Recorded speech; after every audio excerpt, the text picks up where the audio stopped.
Is it loading on your end, Bridget? And I think we are live. We are live. Fuck yeah. Welcome. Welcome to the Bard Book Club, A Winter's Tale live read-through.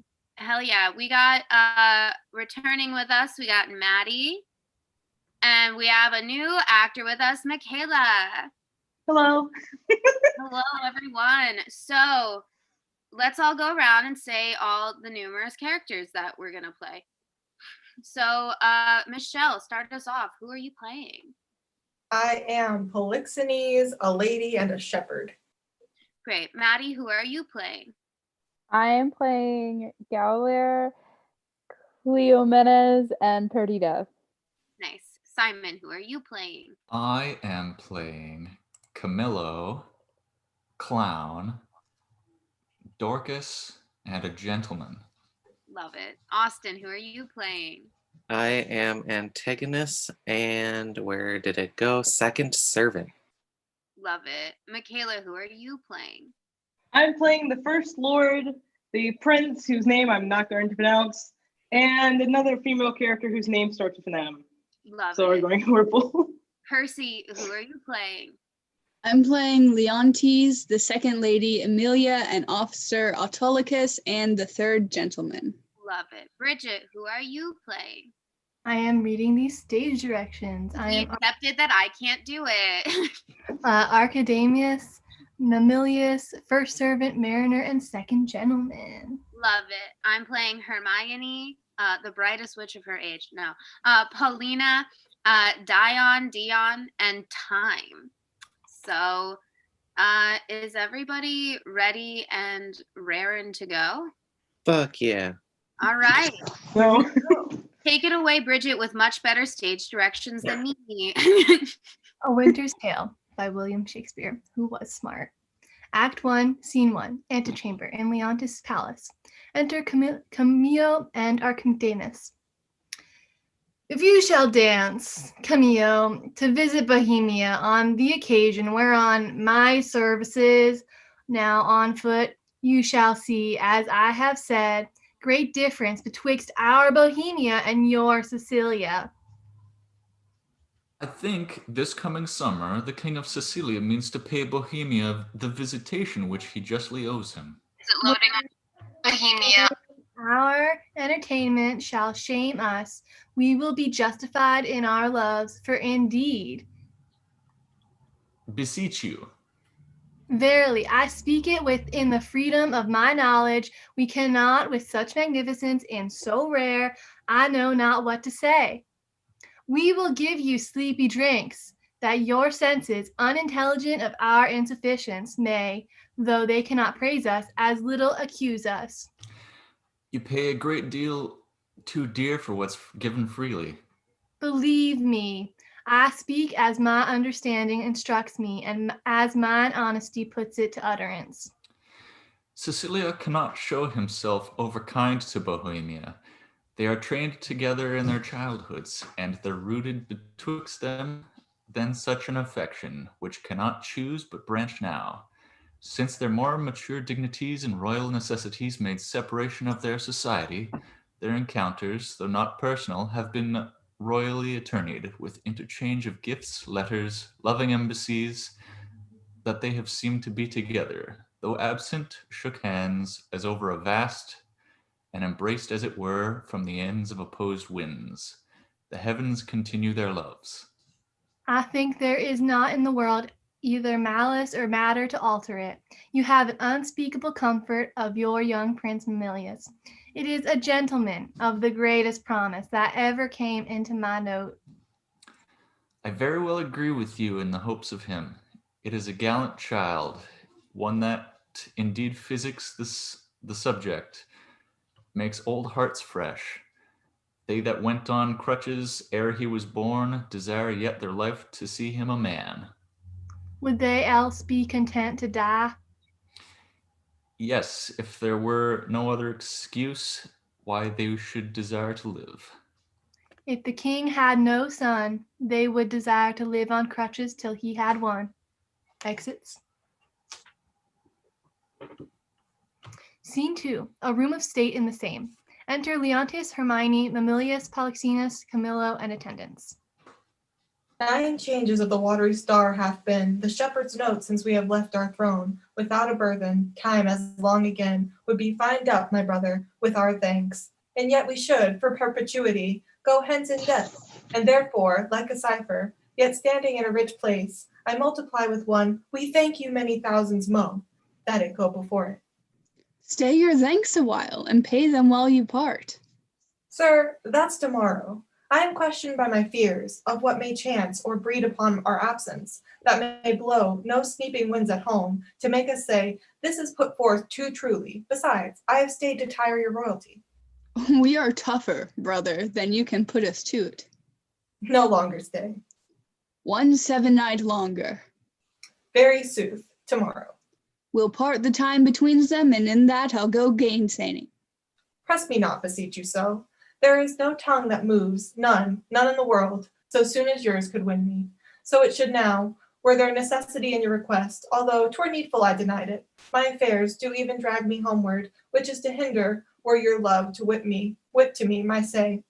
To you a charge and trouble, to save both. Farewell, our brother. Tongue-tied, our queen, speak you. I had thought, sir, to have held my peace until you have drawn oaths from him not to stay. You, sir, charge him too coldly. Tell him you are sure all in Bohemia is well. This satisfaction the bygone day proclaimed. Say to him he's beat from his best word. Well said, Hermione. To tell he longs to see his son, we're strong, but let him say so then, and let him go. But let him swear so, and he shall stay. We'll thwack him hence with distaffs. Yet of your royal presence I'll adventure the borrow of a week. When at Bohemia you take my word, I'll give him my commission, to let him there a month behind the jest prefixed for his parting. Yet, good deed, Leontes, I love thee, not to jar the clock behind. What lady she her lord? You'll stay? No, madam. Nay, but you will? I may not, verily. Verily? You put me off with limber vows, but I, though you would seek to sphere the stars with oaths, should yet stay. Sir, no going. But verily, you shall not go. A lady's verilies, a potent as a lord's. Will you go yet? Force me to keep you as a prisoner, not like a guest, so you shall pay your fees when you depart and save your thanks. How say you, my prisoner or my guest? By your dread, verily, one of them you shall be. Your guest then, madam. To be your prisoner should import offending, which is for me less easy to commit than you punish. Not you Gowler then, but your kind hostess. Come, I'll question you of my lord's tricks and yours when you were boys. You were pretty lordings then. We were, fair queen, 2 lads that thought they were no more behind, but such a day tomorrow as today, and to be boy eternal. Was not my lord the verier wag of the two? We were as twinned lambs that did frisk in the sun and bleat the one another. What we changed was innocence for innocence. We knew not the doctrine of ill-doing, nor dreamed that any did. Had we pursued that life, and our weak spirits never been higher reared with stronger blood, we should have answered heaven boldly, not guilty, the imposition cleared, hereditary ours. By this we gather you have tripped since. Oh, my most sacred lady, temptations have since then been most born to, for in those unfledged days was my wife a girl. Your precious self had then not crossed the eyes of my young playfellow. Grace to boot, of this make no conclusion, lest you stay. Your queen and I are devils. Yet go on, the offenses we have made, you will answer. If you first sinned with us, and that with us, you did continue fault, and that you slipped not with any but us. Is he won yet? He'll stay, my lord. At my request he would not, Hermione, my dearest, thou never spokest to better purpose. Never. Never but once. What? Have I twice said well, when wasn't before? I prithee tell me, crams with praise, and makes as fat as tame things. One good deed, dying tongueless, slaughters 1,000 waiting upon the that our praises are our wages. You may ride with one soft kiss 1,000 furlongs ere, with spur we beat an acre. But to the Gow, my last good deed was to entreat his stay. What was my first? It has an elder sister, or I mistake you. Oh, would her name were Grace, but once before I spoke to the purpose, when? Nay, let me have it, I long. Why, that was then the crabbed months had soured themselves to death, ere I could make thee open thy white hand and clap thyself my love. Then didst thou utter, I am yours forever. 'Tis grace indeed. Why, lo you now, I have spoke to purpose twice, the one for ever earned royal husband, the other for some while a friend. Too hot to mingle friendship far as mingling bloods. I have tremor cordis on me. My heart dances, but not for joy. Not joy. This entertainment may a free face put on, derive a liberty from hardiness, from bounty, fertile bosom, and well become the agent, may I grant. But to be paddling palms and pinching fingers as now they are, and making practice smiles, as in looking glass, and then to sigh, as 'twere the more to the dear. Oh, that is entertainment. My bosom likes not, nor my brows. Malamus, art thou my boy? Aye, my good lord. I fex. Why, that's my bowcock. What hast thou smutched thy nose? They say it's a copy out of mine. Come, captain, we must be neat, not neat, but cleanly, captain. And yet the steer, the heifer, and the calf, they're all called neat, still virginaling upon his palm. How now, you wanton calf? Art thou my calf? Yes, if you will, my lord. Thou wasn't a rough past, and the shoots that I have to be full like me. Yet they say we are almost as like eggs. Women say no. That will say anything, but were they false, as o'er-dyed blacks, as wind, as waters, false as dice are to be wished by one that fixes. No burn twixt his and mine, yet were it true to say this boy were like me. Come, Sir Page, look on me with your welkin eye. Sweet villain, most dearest, my collop, can thy dam mate be affection? Thy intention stabs the centre. Thou dost make possible things not so held, communicatest with dreams. How can this be? With what's unreal thou coactive art, and fellow nothing. Then 'tis very credent, thou mayst co-join with something, and thou dost, and that beyond commission, and I find it, and that to the infection of my brains and hardening of my brows. What means Cecilia? Something seems unsettled. How, my lord? What cheer? How is it with you, best brother? You look as if you held brow of much distraction. Are you moved, my lord? No, in good earnest. How sometimes nature will betray its folly, its tenderness, and make itself a pastime to harder bosoms. Look on the lines of my boy's face, methought I did recoil 23 years, and saw myself unbreeched in my green velvet coat, my dagger muzzled, lest it should bite its master, and so prove, as ornaments oft do, too dangerous. How like, methought, I then was to this colonel, this squash, this gentleman, mine honest friend. Will you take eggs for money? No, my lord, I'll fight. You will! Why, happy man be's dull. My brother, are you so fond of your young prince as we do seem to be of ours? If at home, sir. He's all my exercise, my mirth, my matter. Now my sworn friend, and then mine enemy, my parasite, my soldiers, statesmen all. He makes a July's day short as December, and with his varying childness cures in me thoughts that would thick my blood. So stands this squire, officed with me. We too will walk, my lord, and leave you with graver steps. Hermione, how thou lovest us. Show in our brother's welcome. Let what is dear in Sicily be cheap. Next to thyself and my young rover, he's a parent to my heart. If you would seek us, we are yours in the garden. Shall you attend there? To your own bents dispose you. You'll be found, be you beneath the sky. I am angling now, though you perceive me not, how I give line. Go to, how she holds up the neb, the bill to him, and her arms with the boldness of a wife, to her allowing husband. Exit Polixenes, Hermione, and attendants. Gone already, inch thick, knee deep, o'er head and ears a forked one. Go, Play, boy, play. Thy mother plays, and I play too, but so disgraced apart, whose issue will hiss me to my grave, contempt and clamor will be my knell. Go, play, boy, play.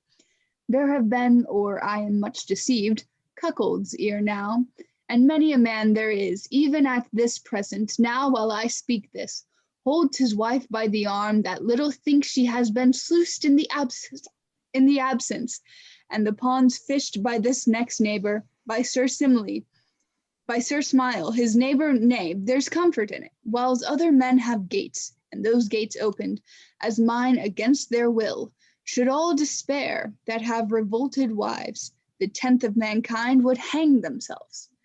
Physic for it there is none. It is a body planet and will strike where 'tis predominant, and 'tis powerful. Think it from east, west, north, and south, be it concluded. No barricado for a belly, know it. It will let in and out the enemy, with bag and baggage many thousands on, have the disease and feel it not. How now, boy? I am like you, they say. Why, that's some comfort. What, Camillo there? Aye, my lord. Go play, Mammalus, thou art an honest man. Exit Mammalus. Camillo, this great sir, will yet stay longer. You had much ado to make his anchor hold. When you cast out, it still came home. Didst note it? He would not stay at your petitions, made his business more material. Didst perceive it? They're here with me already, whispering, rounding, Cecilia is a so forth, 'tis far gone. When shall I gut it at last? How came it, Camillo, that he did stay? At the good queen's entreaty. At the queen's be it. Good should be pertinent. But so it is not. Was this taken by any understanding pate but thine? For thy conceit is soaking, will draw in more than the common blocks, not noted is't by the finer natures, by some severals of headpiece extraordinary, lower messes perchance are to this business pure blind? Say. Business, my lord? I think most understand Bohemia stays here longer. Ha! Stays here longer? Aye, but why? To satisfy your highness and the entreaties of our most gracious mistress. Satisfy? The entreaties of your mistress, satisfy? Let that suffice. I have treated thee, Camillo, with all the nearest things to my heart, as well my chamber councils wherein priest-like. Thou hast cleansed my bosom. I from thee departed, thy penitent reformed, but we have been deceived in thy integrity, deceived in that which seems so. Be it forbid, my lord. To bide upon't, thou art not honest, nor if thou inclinest that way, thou art a coward, which hoaxes honesty behind, restraining from course required, or else thou must be counted a servant grafted in my serious trust, and therein negligent, or else a fool, that seest a game played home, the rich stake drawn, and takest all for jest. My gracious lord, I may be negligent, foolish, and fearful. In every one of these no man is free. But that his negligence, his folly, fear, among the infinite doings of the world, sometimes puts forth. In your affairs, my lord, if ever I were willful negligent, it was my folly. If industriously I played the fool, it was my negligence, not weighing well the end. If ever fearful to do a thing, where I the issue doubted, whereof the execution did cry out against the non-performance, 'twas a fear which oft infects the wisest. These, my lord, are such allowed infirmities that honesty is never free of. But beseech your grace, the planet with me, let me know my trespass by its own visage. If I then deny it, 'tis none of mine. Had not you seen, Camillo? But that's past doubt you have, or your eyeglass is thicker than a cuckold's horn, or heard, for to a vision so apparent rumor cannot be mute, or thought, for cogitation resides not in the man that does not think. My wife is slippery, if thou wilt confess, or else be impudently negative, to have nor eyes, nor ears, nor thought, Then say my wife's a hobby horse, deserves a name as rank as any flax wench that puts two before her troth plight. Say it, and justify it. I would not be a stander by to hear my sovereign mistress clouded so. Without my present vengeance taken, shrew my heart you never spoke what did become you less than this, which to reiterate were sin as deep as that, though true. Is whispering nothing? Is leaning cheek to cheek as meeting noses? Kissing with inside lip? Stopping the career of laughing with a sigh? A note infallible of breaking honesty? Horsing, foot on foot? Skulking in corners, wishing clocks more swift, hours, minutes, noon, midnight, and all eyes, blind with the pin and web but theirs only, that thou would unseen be wicked. Is this nothing? Why, then the world and all that's in it is nothing. The covering sky is nothing. Bohemia is nothing. My wife is nothing. Nor nothing have these nothings, if this be nothing. Good my lord, be cured of this diseased opinion, and betimes, for 'tis most dangerous. Say it be, 'tis true. No, no, my lord. It is. You lie. You lie. I say thou liest, Camillo, and I hate thee. Pronounce thee a gross lout, a mindless slave, or else a hovering temporizer, that canst with thine eyes at once see good and evil, inclining to them both. Were my wife's liver infected as her life, she would not live the running of one glass. What does infect her? Why, he that wears her like a medal, hanging about his neck, Bohemia, who, if I had servants true about me, that bear eyes to see alike mine honor as their profits, their own particular thrifts, they would do that which should undo more doing. I, and thou, his cupbearer, whom I from meaner form have benched and reared to worship, who may see plainly as heaven sees earth and earth sees heaven, how I am galled, might bespice a cup, to give mine enemy a lasting wink, which draught to me mere cordial. Sir, my lord, I could do this, and that with no rash potion, but with a lingering dram that should not work maliciously like poison. But I cannot believe this crack to be in my dread mistress. So sovereignly being honorable, I have loved thee. Make that thy question and go rot.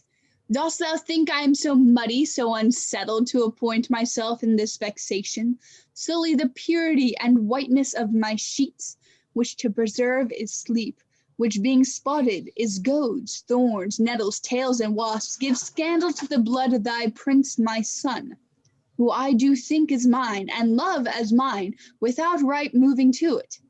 Would I do this? Can man so blench? I must believe you, sir. I do, and will fetch off Bohemia for it, provided that, when he's removed, your highness will take again your queen as yours at first, even for your son's sake, and thereby for sealing the injury of tongues in courts and kingdoms known and allied to yours. Thou dost advise me.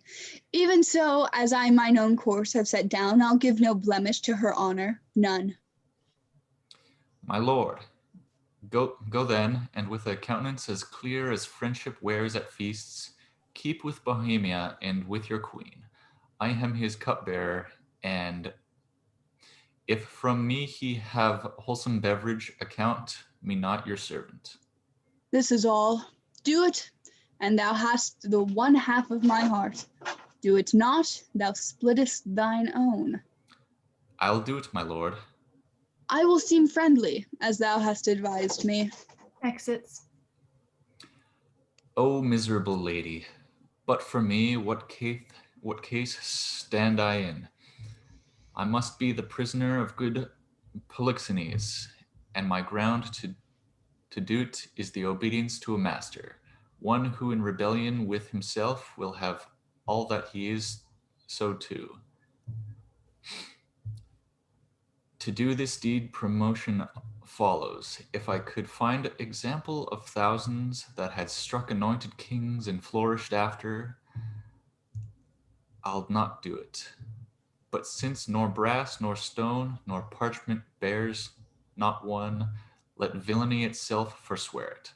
I must forsake the court. To do it or no is certain to me a break neck. Happy star, reign now. Here comes Bohemia. Re-enter Polixenes. This is strange, methinks. My favor here begins to warp, not speak. Good day, Camillo. Hail, most royal sir. What is the news in the court? None rare, my lord. The king hath on him such a countenance as he had lost some province in a region, loved as he loves himself. Even now I met him with customary compliment, when he, wafting his eyes to the contrary and falling a lip of much contempt, speeds from me, and so leaves me to consider what is breeding that changeth thus his manners. I dare not know, my lord. How? Dare not? Do not? Do you know and dare not? Be intelligent to me. 'Tis thereabouts. For to you yourself, what you do know, you must. You cannot say, you dare not. Good Camillo, your changed complexions are to me a mirror, which shows me mine changed too, for I must be a party in this alteration, finding myself thus altered with it. There is a sickness which puts some of us in distemper, but I cannot name the disease, and it is caught for you that yet are well. How? Caught of me? Make me not sighted like the basilisk. I have looked on thousands, who have sped the better by my regard, but killed none so. Camillo, as you are certainly a gentleman, thereto clerk-like experience, which no less adorns our gentry than our parents' noble names, in whose success we are gentle, I beseech you, if you know aught which does behoove my knowledge thereof to be informed, imprisoned not in ignorant concealment. I may not answer. A sickness caught of me, and yet I well. I must be answered. Dost thou hear, Camillo? I conjure thee by all the parts of man, which honor does acknowledge, whereof the least is not this suit of mine, that thou declare what indecency thou dost guess of harm is creeping toward me. How far off? How near? Which way to be prevented, if to be? If not, how best to bear it? Sir, I will tell you, since I am charged in honor and by him that I think honorable. Therefore mark my counsel, which must be even as swiftly followed as I mean to utter it, or both yourself and me cry lost, and so good night. On, good Camillo. I am appointed him to murder you. By whom, Camillo? By the king. For what? He thinks, nay, with all confidence he swears, as he had seen it, or being an instrument to vice you to it, that you have touched his queen forbiddenly. Oh, then best my blood turn to an infected jelly, and my name be yoked with his that did betray the best. Turn then my freshest reputation to a savor that may strike the dullest nostril when I arrive, and my approach be shunned, nay, hated too, worse than the greatest infection that ever was heard or read. Swear his thought over, by each particular star in heaven, and by all these influences. You may as well forbid the sea for to obey the moon, as or by oath remove or counsel shake the fabric of his folly, whose foundation is piled upon his faith, and will continue the standing of his body. How should this grow? I know not, but I am sure 'tis safer to avoid what's grown than question how 'tis born. If therefore you dare trust my honesty, that lies enclosed in this trunk which you shall bear along in pond away tonight.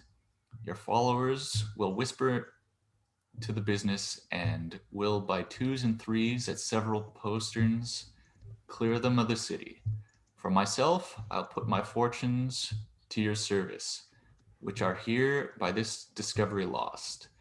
Be not uncertain, for by the honor of my parents, I have uttered truth, which if you seek to prove, I dare not stand by, nor shall you be safer than one condemned by the king's own mouth, thereon his execution sworn. I do believe thee. I saw his heart in his face. Give me thy hand, be pilot to me, and thy places shall still neighbor mine. My ships are ready, and my people did expect my hence departure 2 days ago. This jealousy is for a precious creature, as she's rare. Must it be great? and as his person's mighty, must it be violent. And as he does conceive, he is dishonored by a man which ever professed to him. Why, his revenges must in that be made more bitter. Fear overshadows me. Good expedition be my friend, and comfort the gracious queen, part of his theme, but nothing of his ill-taken suspicion. Come, Camillo, I will respect thee as a father, if thou bearest my life. Off hence, let us avoid. It is in mine authority to command the keys of all the posterns. Please your highness to take the urgent hour. Come, sir, away. Exits. Act 2, Scene 1, a room in Leontes' palace. Enter Hermione, Mamilius, and ladies. Take the boy to you. He so troubles me, 'tis past enduring. Come, my gracious lord, shall I be your playfellow? No, well, none of you. Why, my sweet lord? You'll kiss me hard and speak to me as if I were a baby still. I love you better. Why so, my lord? Not for, because your brows are blacker, yet black brows, they say, become some women best, so that there be not too much hair there, but in a semicircle, or a half moon made with a pen. Who taught you this? I learnt it out of women's faces. Pray now, what colour are your eyebrows? Blue, my lord. Nay, that's a mock. I have seen a lady's nose that has been blue, but not her eyebrows. Hark ye, the queen your mother rounds apace. We shall present our services to a fine new prince one of these days, and then you'll wanton with us, if he would have you. She is spread of late into a goodly bulk. Good time encounter her. What wisdom stirs amongst you? Come, sir, now, I am for you again. Pray you, sit by us and tell us a tale. Merry or sad shall it be? As merry as you will. A sad tale's best for winter. I have one of sprites and goblins. Let's have that, good sir. Come on, sit down. Come on and do your best to fright me with your sprites, your powerful wit. There was a man. Nay, come, sit down, then on. Dwelt by a churchyard. I will tell it softly. Yon crickets shall not bear it. Come on, then, and give me in mine ear. Enter Leontes with Antigonus, lords, and others. Was he met here, his train, Camillo with him?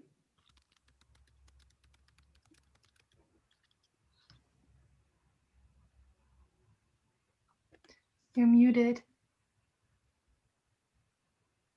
You're muted. Michaela, you're muted. Good. Okay. Behind them, the tips of pine. I met them never. I saw the man source them on their way. I eyed them even to the ship. How blessed am I in my just center and my true opinion.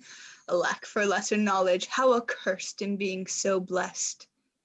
There may be in the cup a spider steeped, and one may drink, depart, and yet partake no venom, for his knowledge is not infected. But if one present the abhorred ingredient to his eye, make known how he hath drunk, he cracks his gorge, his sides, with violent hefts. I have drunk, and seen the spider. Camillo was his help in this, his pander. There is a plot against my life, my crown, all's true that is mistrusted. That false villain whom I employed was pre-employed by him. He was discovered my design, and I remain a pinched thing, yea, a very trick for them to play at will. How came the postern so easily open? By his great authority, which offered hence than less private word, then so open your commands. I note too well. Give me the boy. I am glad you did not nurse him. Though he does bear some signs of me, yet you have too much blood in him. What's this? Sport? Bear the boy hence, he shall not come about her. Away with him, and let her sport herself with what she's big with, for 'tis Polixenes has made thee swell thus. But I'd say he had not. And I'll be sworn you would believe me saying however you learned to the nayward. You, my lords, look on her, mark her well, be but about to say she is a goodly lady, and the justice of your heart will thereto add, 'tis pity she's not honest, honorable, praise her, but for this her without door form. which on my faith deserves high speech, and straight the shrug, the hum or ha, these petty brands that calumny doth use. Oh, I am out. That mercy does, for calumny will sear virtue itself. These shrugs, these hums and haws, when you say, she's goodly, come between ere you can say she's honest. But be it known, from him that has most cause to grieve, it should be, she's an adulteress. Should a villain say so? The most resplendent villain in the world. He wears much more villain. You, my lord, do but mistake. You have mistook, my lady, Polixenes for Leontes.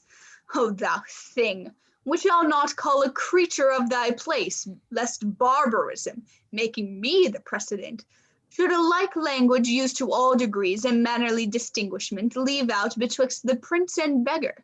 I have said she's an adulteress. I have said with whom? More, she's a traitor, and Camillo is a federary with her, and one that knows what she should shame to know herself. But with her most vile principle, that she's a bed server, even as bad as those the vulgars give boldest tiles eye, and privy to this their late escape. No, by my life.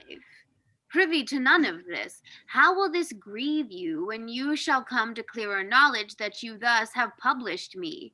Gentle, my lord, you scarce can write me thoroughly than to say, you did mistake. No, if I mistake in those foundations which I build upon, the center is not big enough to bear a schoolboy's top. Away with her, to prison. He who shall speak for her is afar off guilty, but that he speaks. There's some ill planet reigns.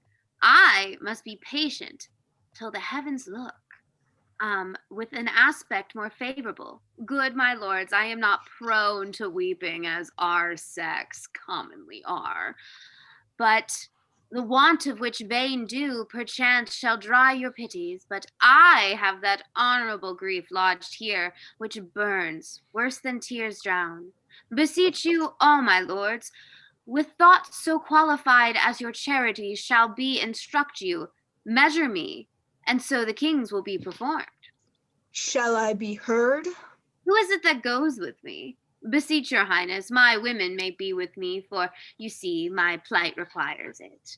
Do not weep, grand good fools. There is no cause when you shall know your mistress has deserved prison, then abound in tears. As I come out, this action I now go on is for my better grace. Adieu, my lord, I never wish to see you sorry now. I trust I shall. Most women come, you have leave. Go, do our bidding hence. Exit Hermione, guarded with ladies. I beseech you, your highness, call the queen again. Be certain what you do, sir, lest your justice prove violence, in which three great ones suffer, yourself, your queen, and your damn son. For her, my lord, I dare lay down my life. I will I will do it, sir. Please, you too accept the queen is spotless in the eyes of heaven. As to you, I mean, which of you have accused her of? If it prove she's otherwise, I'll keep my stables where I lodge my wife. I'll go in couples with her. Then when I feel and see her for no farther trust her, for every inch of women in the world, aye, every dram of woman's flesh is false, if she be. Hold your pieces. Good, my lord. It is for you we speak, not for ourselves. You are fucking absurd by some putter on. That will be damned for't. Would I knew the villain, I would land damn him. Be she honor flawed, I have 3 daughters. The eldest is 11, the second and the third 9, and some 5. If this prove true, they'll pay for it. By mine honor, I'll geld them all. 14 they shall not see, to bring up false generations. They are co-heirs, and I had rather glib myself than they should not produce fair issue. Cease, no more. You smell this business with a sense as cold as a dead man's nose. But I do see it, and feel it, as you feel doing thus, and see withal the instruments that feel. If it be so, we need no grave to bury honesty. There's not a grain of it, the face to sweeten, of the whole dungy earth. What, lack I credit? I had rather you did lack than I, my lord. Upon the ground, and more would be contact me. To have her honor than your suspicions. Be blamed for how you might. Why, what need we commune with you of this, but rather follow our forceful investigation? Our prerogative calls not your counsels, but our natural goodness imparts this, which if you, or stupefied or seeming so in this skill, cannot or will not relish a truth like us, inform yourselves we need no more of your advice. The matter, the loss, the gain, the ordering on it, is all properly ours. And I wish, Wendy, you had only in your silent judgment tried it, without more overture. How could that be? Either thou art most ignorant by age, or thou wert born a fool. Camillo's flight, added with their familiarity, which has a gross as ever touched conjecture, that lacked sight only not for approbation, but only seeing all other circumstances made up the deed, doth push on this proceeding, yet, for a greater confirmation, for in an act of this importance, 'twere most piteous in the wild, I have dispatched in post to sacred Delphos, to Apollo's temple, Cleomenes and Dion, whom you know of sufficiently. Now, from the oracle they will bring all, whose spiritual counsel shall stop or spur me. Have I done well? Well done, my lord. Though I am satisfied and need no more than what I know, yet shall the oracle give rest to the minds of others such as he, whose ignorant credulity will not come up to the truth. So, have we thought it good from our free person she should be confined, lest the treachery of the two fled hence be left her to perform? Come, follow us. We are to speak in public, for this business will raise us all. To laughter, as I take it, if the good truth were known. Exeunt. Scene 2. A prison. Enter Paulina, a gentleman in attendance. The keeper of the prison, call to him. Let him have knowledge who I am. Exit gentleman. Good lady, no court in Europe is too good for thee. What dost thou then in prison? Re-enter gentleman with the jailer. Now, good sir, you know me, do you not? For a worthy lady and one whom much I honor. Pray you then, conduct me your queen. I may not, madam. To the contrary, I have express commandment. Here's ado, to lock up honesty and honor from the access of gentle visitors. It's lawful, pray you, to see her women, any of them? Amelia? So please you, madam, to put apart these your attendants, I shall bring Amelia forth. I pray now, call her, withdraw yourselves. Exit gentleman in attendance. And madam, I must be present at your conference. Well, be it so, prithee. Exit jailer. Here's such ado to make no stain a stain in pauses coloring. Re-enter jailer with Amelia. Dear gentlewoman, how fares our gracious lady? Well, as one so great and forlorn may hold her together on her frights and griefs, which never tender lady hath borne greater, she is something before her time delivered. A boy? A daughter, and a goodly babe, lusty and like to live. The queen receives much comfort in it, says, my poor prisoner, I am as innocent as you. I dare be sworn these dangerous unsafe loons, and the king beshrew them. He must be told on it, and he shall. The office becomes a woman best. I'll take it upon me, if I prove Honeymouth, let my tongue blister, and never do my reckon my red look to anger the trumpet any more.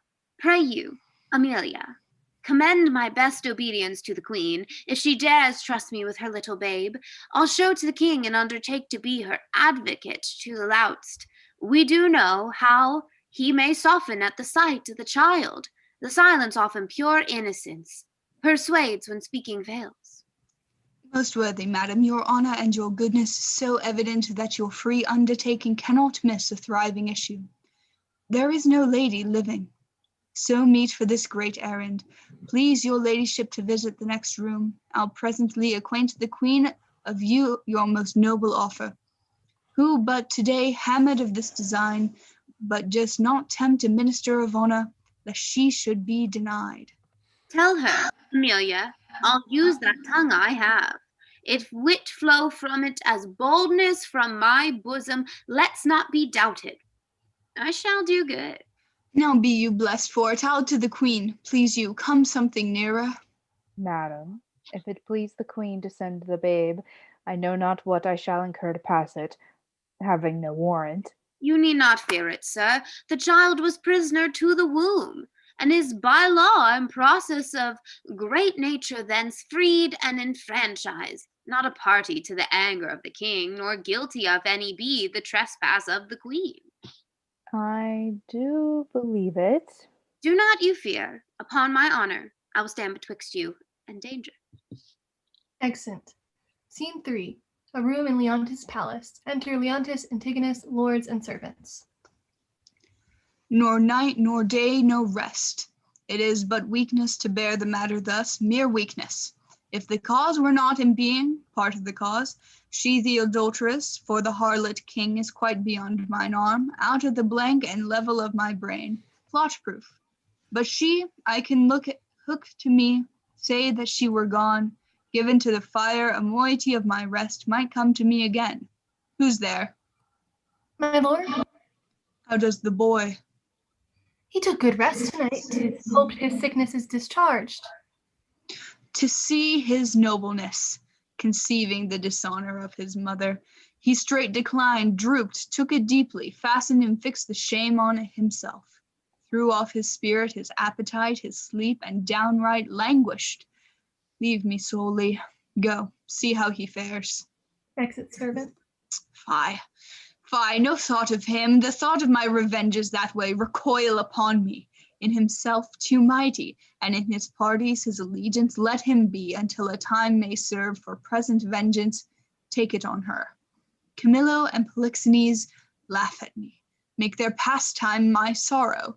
They should not laugh if I can reach them, nor shall she within my power. Enter Paulina with the child. You must not enter. Nay, rather, good my lords, be second to me.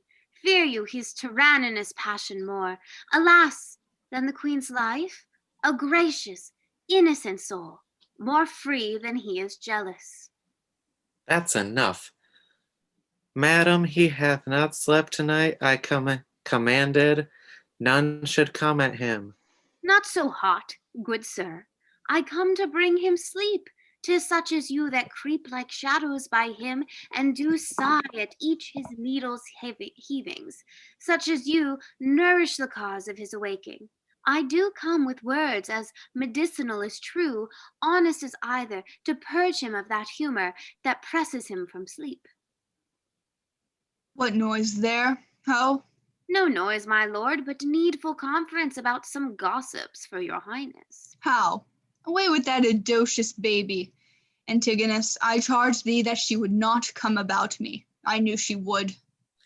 I fucking told her so, my lord. On your displeasure's peril and on mine, she should not visit you. What? Canst not rule her? From all dishonesty, he can, in this, unless he take the course that you have done, fucking idiot. Commit me for committing honor, trust it. He shall not rule me. La, you know, you hear. When she will take the rein, I let her run, but she'll not stumble. Good my liege, I come, and I beseech you, hear me, who profess myself your loyal servant, your physician, your most obedient counselor, yet that dare less appear so in comforting your evils to such as most seem yours. I say, I come from your good queen. Good queen? Good queen, my lord, good queen, I say, good queen, and would by combat make her good. So were I a man, the worst about you. Force her hence. Let him that makes trifles of his eyes first hand me. On my good accord, I'll off. But first, I'll do my errand. The good queen, for she is good, has brought you forth a daughter. Here, commends it to your blessing. Laying down the child. Out, a mankind witch, hence with her out a door, a most intelligencing bawd. Not so, as I am as ignorant, and that is you, and so enticing me, and no less honest than you are mad, which is enough, I'll warrant, as this world goes, to pass for honest. Traitors, will you not push her out? Give her the bastard, thou doubtard. Thou art woman tired, unroosted by the dame partlet here. Take up the bastard, take it up, I say, and give it to thy crone. You need to calm down, forever unvernable by thy hands, if thou takest up the princess by that forced baseness which he has put upon. He dreads his wife. So would I you did, then 'twere past all doubt, you'll call your children yours. A nest of traitors. I am none by this good fucking light. Nor I, nor any, but one that's here, and that himself, for he the sacred honor of himself, his queens, his hopeful sons, his babes, betrays to slander, whose sting is sharper than the swords, and will not, for as the case now stands. It is a curse, he cannot be compelled to do it once remove the root of his opinion, which is rotten as fuck, as ever oak or stone would sound. Callet of boundless tongue, who late hath beat her husband and now baits me. This brat is none of mine, it is the issue of Polixenes. Hence with it, and together with the dam, commit them to the fire. It is yours. And might we lay the old proverb to your charge, so like you, 'tis the worst. Behold, my lords, although the print be little, the whole matter, and copy of the father, eye, nose, lips, the tricks frown his forehead, nay, the valley, the pretty dimples on his chin and cheek, his smiles, the very good mold and framed of hand, nail, finger, and thou, goddess, nature, which hast made it. So, like him, that God, if thou hast the ordering of the mind too, amongst all the colors, no yellow in it, lest the suspect, as he does, her children, not her husband. A gross hag, and Losel, thou art worthy to be hanged. That wilt not stay her tongue. All right, listen, hang all of the fucking husbands, because men are trash, that cannot do that feat. You'll leave yourself hardly one subject. Once more, take her hence. A most unworthy and a natural Nord can do no more. I'll have thee burnt. Like I care. It says the heretic that makes the fire, not the witch burns it, not she which burns it. I'll not call you tyrant, but this more cruel usage of your queen, not able to produce more accusation than your own weak-hinged fancy. Something savors of tyranny and will ignoble make you, yet scandalous to the world. On your allegiance, out of the chamber with her. Were I a tyrant, were her life, she durst not call me so. If she did not know me, one away with her. I pray you, do not push me. I'll be gone. Look to your babe, my lord, 'tis yours. Jove, send her.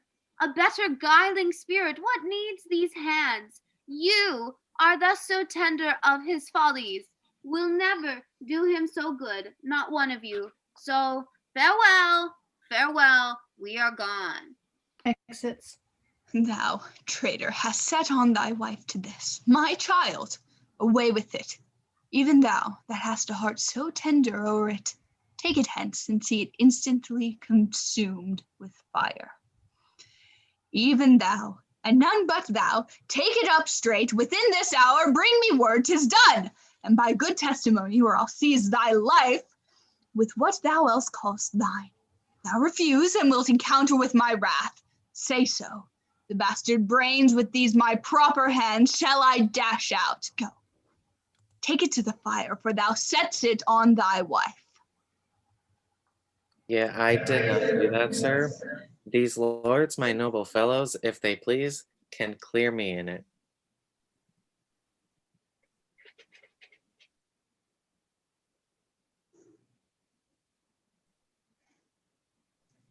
Wait.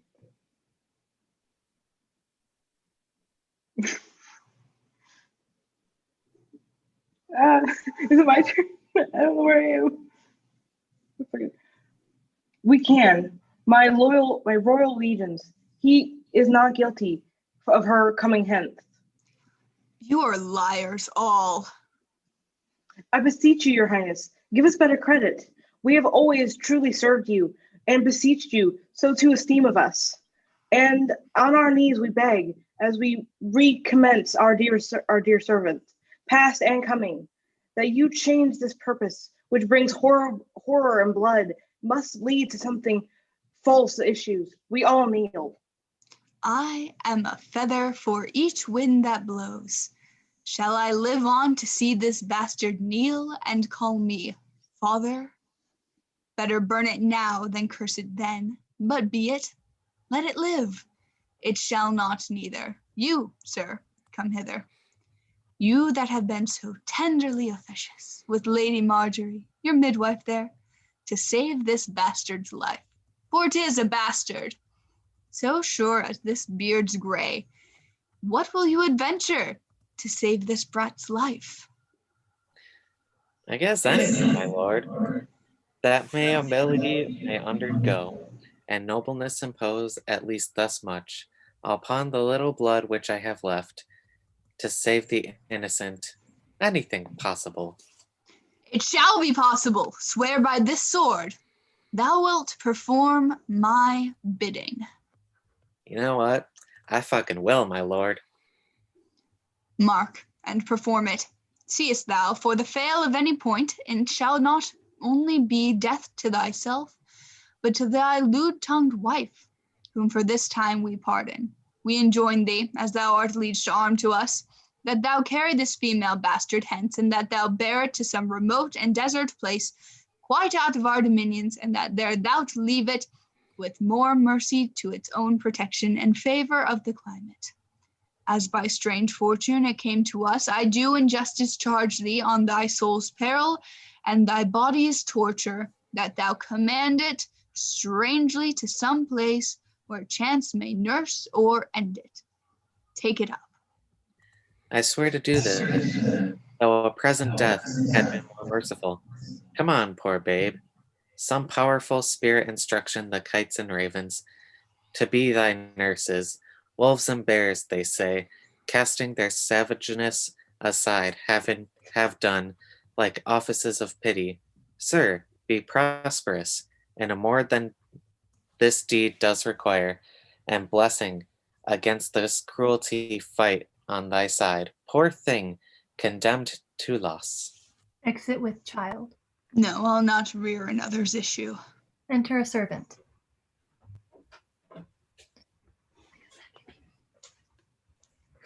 Please, your highness, posts from those you sent to the oracle are come an hour since. Cleomences and Dion, being well arrived from Delphos, are both landed, hasting to the court. So please you, sir, their speed hence been beyond accounts. 23 days they have been absent. 'Tis good speed, foretells that great Apollo suddenly will have the truth of this appear.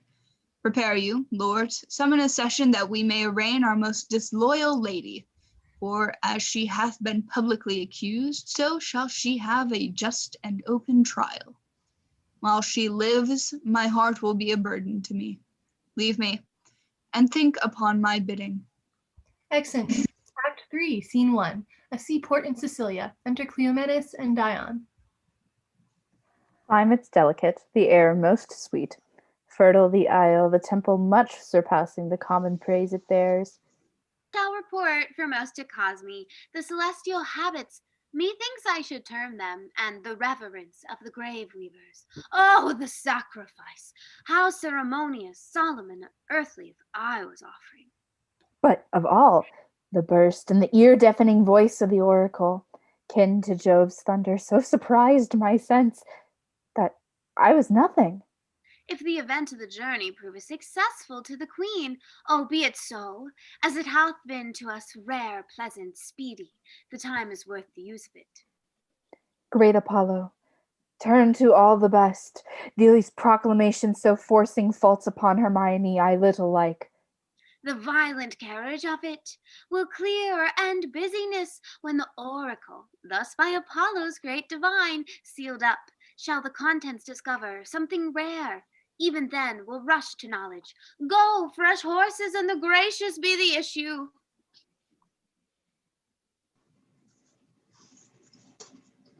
Excellent. Scene 2, a court of justice. Enter Leontis, lords, and officers.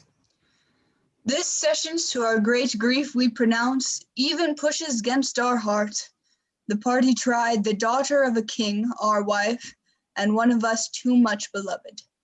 Let us be cleared of being tyrannous, since we so openly proceed in justice, which shall have due course, even to the guilt or the purgation produce the prisoner. It is his highness's pleasure that the queen appear in person here in court. Silence. Enter Hermione, guarded, Paulina and ladies attending. Read the indictment. Hermione, queen of the worthy Leontes, king of Sicilia, thou art here accused and arraigned of high treason in committing adultery with Philoxenes, king of Bohemia, and conspiring with Camillo to take away the life of our sovereign lord the king, the royal husband, the pretense whereof being by circumstance partly laid open, thou Hermione, contrary to the faith and allegiance of true subject, didst counsel and aid them for their better safety to fly away by night. Since what I am about to say must be but that which contradicts my accusation, and the testimony on my part no other but what comes from myself, it shall scarce boot me to say, not guilty, mine integrity being counted falsehood, shall as I express it be so received. But thus, if powers divine, behold our human actions as they do, I doubt not then but innocence shall make false accusations blush, and tyranny tremble at patience. You, my lord, best know, who least will seem to do so, my past life hath been as contented, as chaste, as true, as I am now unhappy, obviously, which is more than history can pattern. Thou devised and played to take spectres, for behold me, a fellow to the royal bed, which owe a moiety of the throne, a great king's daughter, the mother to a hopeful prince, here standing to prate and talk for life and honor, for who please to come and hear. For life, I prize it, as I weigh grief, which I would spare for honor. 'Tis a derivative from me to mine, and only that I stand, for I appeal to your own conscience, sir. Before Polyneices came to your court, how I was in your grace, how merited to be so, since he came with what encounter, so in current I have strained to appear thus, if one jot beyond the bound of honor, or an act or will, that way inclining, hardened by the hearts of all that hear me, and of my nearest of kin, cry fie upon my grave. I ne'er heard yet that any of these bolder vices wanted less impudence to gainsay what they did than to perform it first. That's true enough, though 'tis saying, sir, not due to me. You will not own it? More than mistress of which comes to me in name of fault, I must not at all acknowledge. For Polyneices, with whom I am accused, I do confess, I loved him as in honor has required, with such a kind love that might become as lady like me. With love even such, so and no other as yourself commanded, which not to have done, I think had been in me both disobedience and ingratitude. To you, toward your friend, whose love had spoke, even in since it could speak from an infant, freely, that it was yours.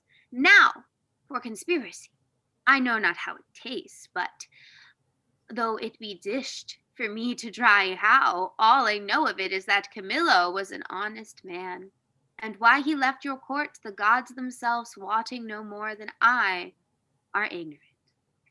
You knew of his departure, as you know what you have undertaken to do in its absence. Sir, you speak a language that I understand not. My life stands in the level of your dreams, which I'll lay down. Your actions are my dreams. You had a bastard by Polixenes, and I but dreamed it. As you are all past all shame, those of your fact are so past all truth, which to deny concerns more than avails. So, for as thy brat hath been cast out like to itself, no father owning it, which is, indeed, more criminal in thee than it, so thou shalt feel our justice, in whose easiest passage look for no less than death. Sir, spare your fucking threats. To bug which you could fright me with I seek. To me can life be no commodity. The crown and comfort of my life, your favor, I do give lost, for I do feel it gone, but know not how it went. My second joy and first fruits of my body from his presence I am barred like one infectious, like I had COVID. My third comfort starred most unlikely, if it from my breast the innocent milk in its most innocent mouth healed out to murder, myself on every post proclaimed a strumpet, with inmost hatred the childbed privilege denied, which longs to women of all fashion, lastly hurried here to this place. I in the open air before I have got strength of limit. Now, my liege, tell me what blessings I have here alive, that I should fear to die. Therefore, proceed, but yet hear this. Mistake me no. No life I prize, if not a straw, before mine honor, which I would free, if I shall be condemned, upon surmises, all prove sleeping else, but what you're jealous awake, I tell you, 'tis rigor, and not the fucking law. Your honors, all I do refer me to oracle, Apollo be my judge. This is your request, although it is just. Therefore, bring forth in Apollo's name his oracle. Exit certain officers. The Emperor of Russia was my father. Oh, that he were alive, and here beholding his daughter's trial, that he did but see the flatness of my misery, yet with my eyes of pity, not revenge. Re-enter officers with Cleomenes and Dion. You here shall swear upon this sword of justice that you, Cleomenes and Dion, have been both at Delphos, and from thence have brought the sealed up oracle by the hand delivered of great Apollo's priest, and that since then you have not dared to break the holy shield, nor read the secrets in it. All this we swear. Break up the seals and read. Hermione is chaste, Polixenes blameless, Camillo is a true subject, Leontes a jealous tyrant, his innocent babe truly begotten, and the king shall live without an heir, if that which is lost be not found. Now bless the great Apollo. Praise. Hast thou read truth? Aye, my lord, even so, as it is here set down. There is no truth at all in the oracle. The session shall proceed. This is a mere falsehood. Enter servant. My lord, the king, the king! What is the business? Oh, sir, I shall be hated to report it. The prince, your son, with mere conceit and fear of the queen's speed, is gone. How? Gone? Is dead. Apollo's angry, and the heavens themselves do strike at my injustice. Hermione swoons. How now there? The news is mortal to the queen. Look down and see what death is doing. Take her hence. Her heart is but overcharged. She will recover. I have too much believed mine own suspicion. Beseech you, tenderly apply to her some remedies for life. Exit Paulina and ladies with Hermione. Apollo, pardon my great profaneness against thine oracle. I'll reconcile me to Polixenes. New womb, my queen, recall the good Camillo, whom I proclaim a man of truth, of mercy, for being transported by my jealousies to bloody thoughts and to revenge. I chose Camillo for the minister to poison my friend Polixenes, which had been done. But that the good mind of Camillo tardied my swift command, though I with death and with reward did threaten and encourage him, not doing it and being done, he, most humane and filled with honor to my kingly guest, unclasped my practice, quit his fortunes here, which you knew great, and to the hazard of all uncertainties himself commended. No richer than his honor, how he glisters through my rust, and how his pity does my deeds make the blacker. Re-enter Paulina. Woe the while, oh cut my lace, let my heart, cracking it, break too. What fits this, my good lady? What studied torments tyrant has for me? What wheels, racks, fires, what flying, boiling, it leads or oils, what older, newer torture must I receive, whose every word deserves to taste that most worst? Thy tyranny, together working with thy jealousies, fancies too weak for boys, too green and idle for girls of 9. Oh, think what they have done, and then run mad indeed, stark mad, for all thy bygone fooleries were but spices of it, that thou betrayed Polixenes.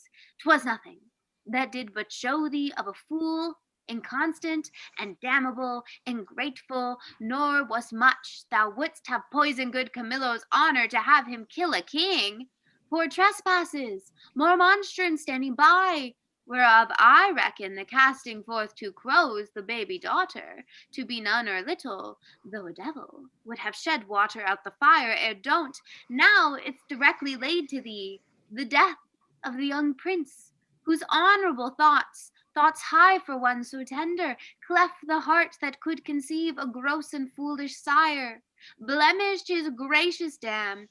This is not, no, laid to thy answer, but the last. O lords, when have I said cry, woe!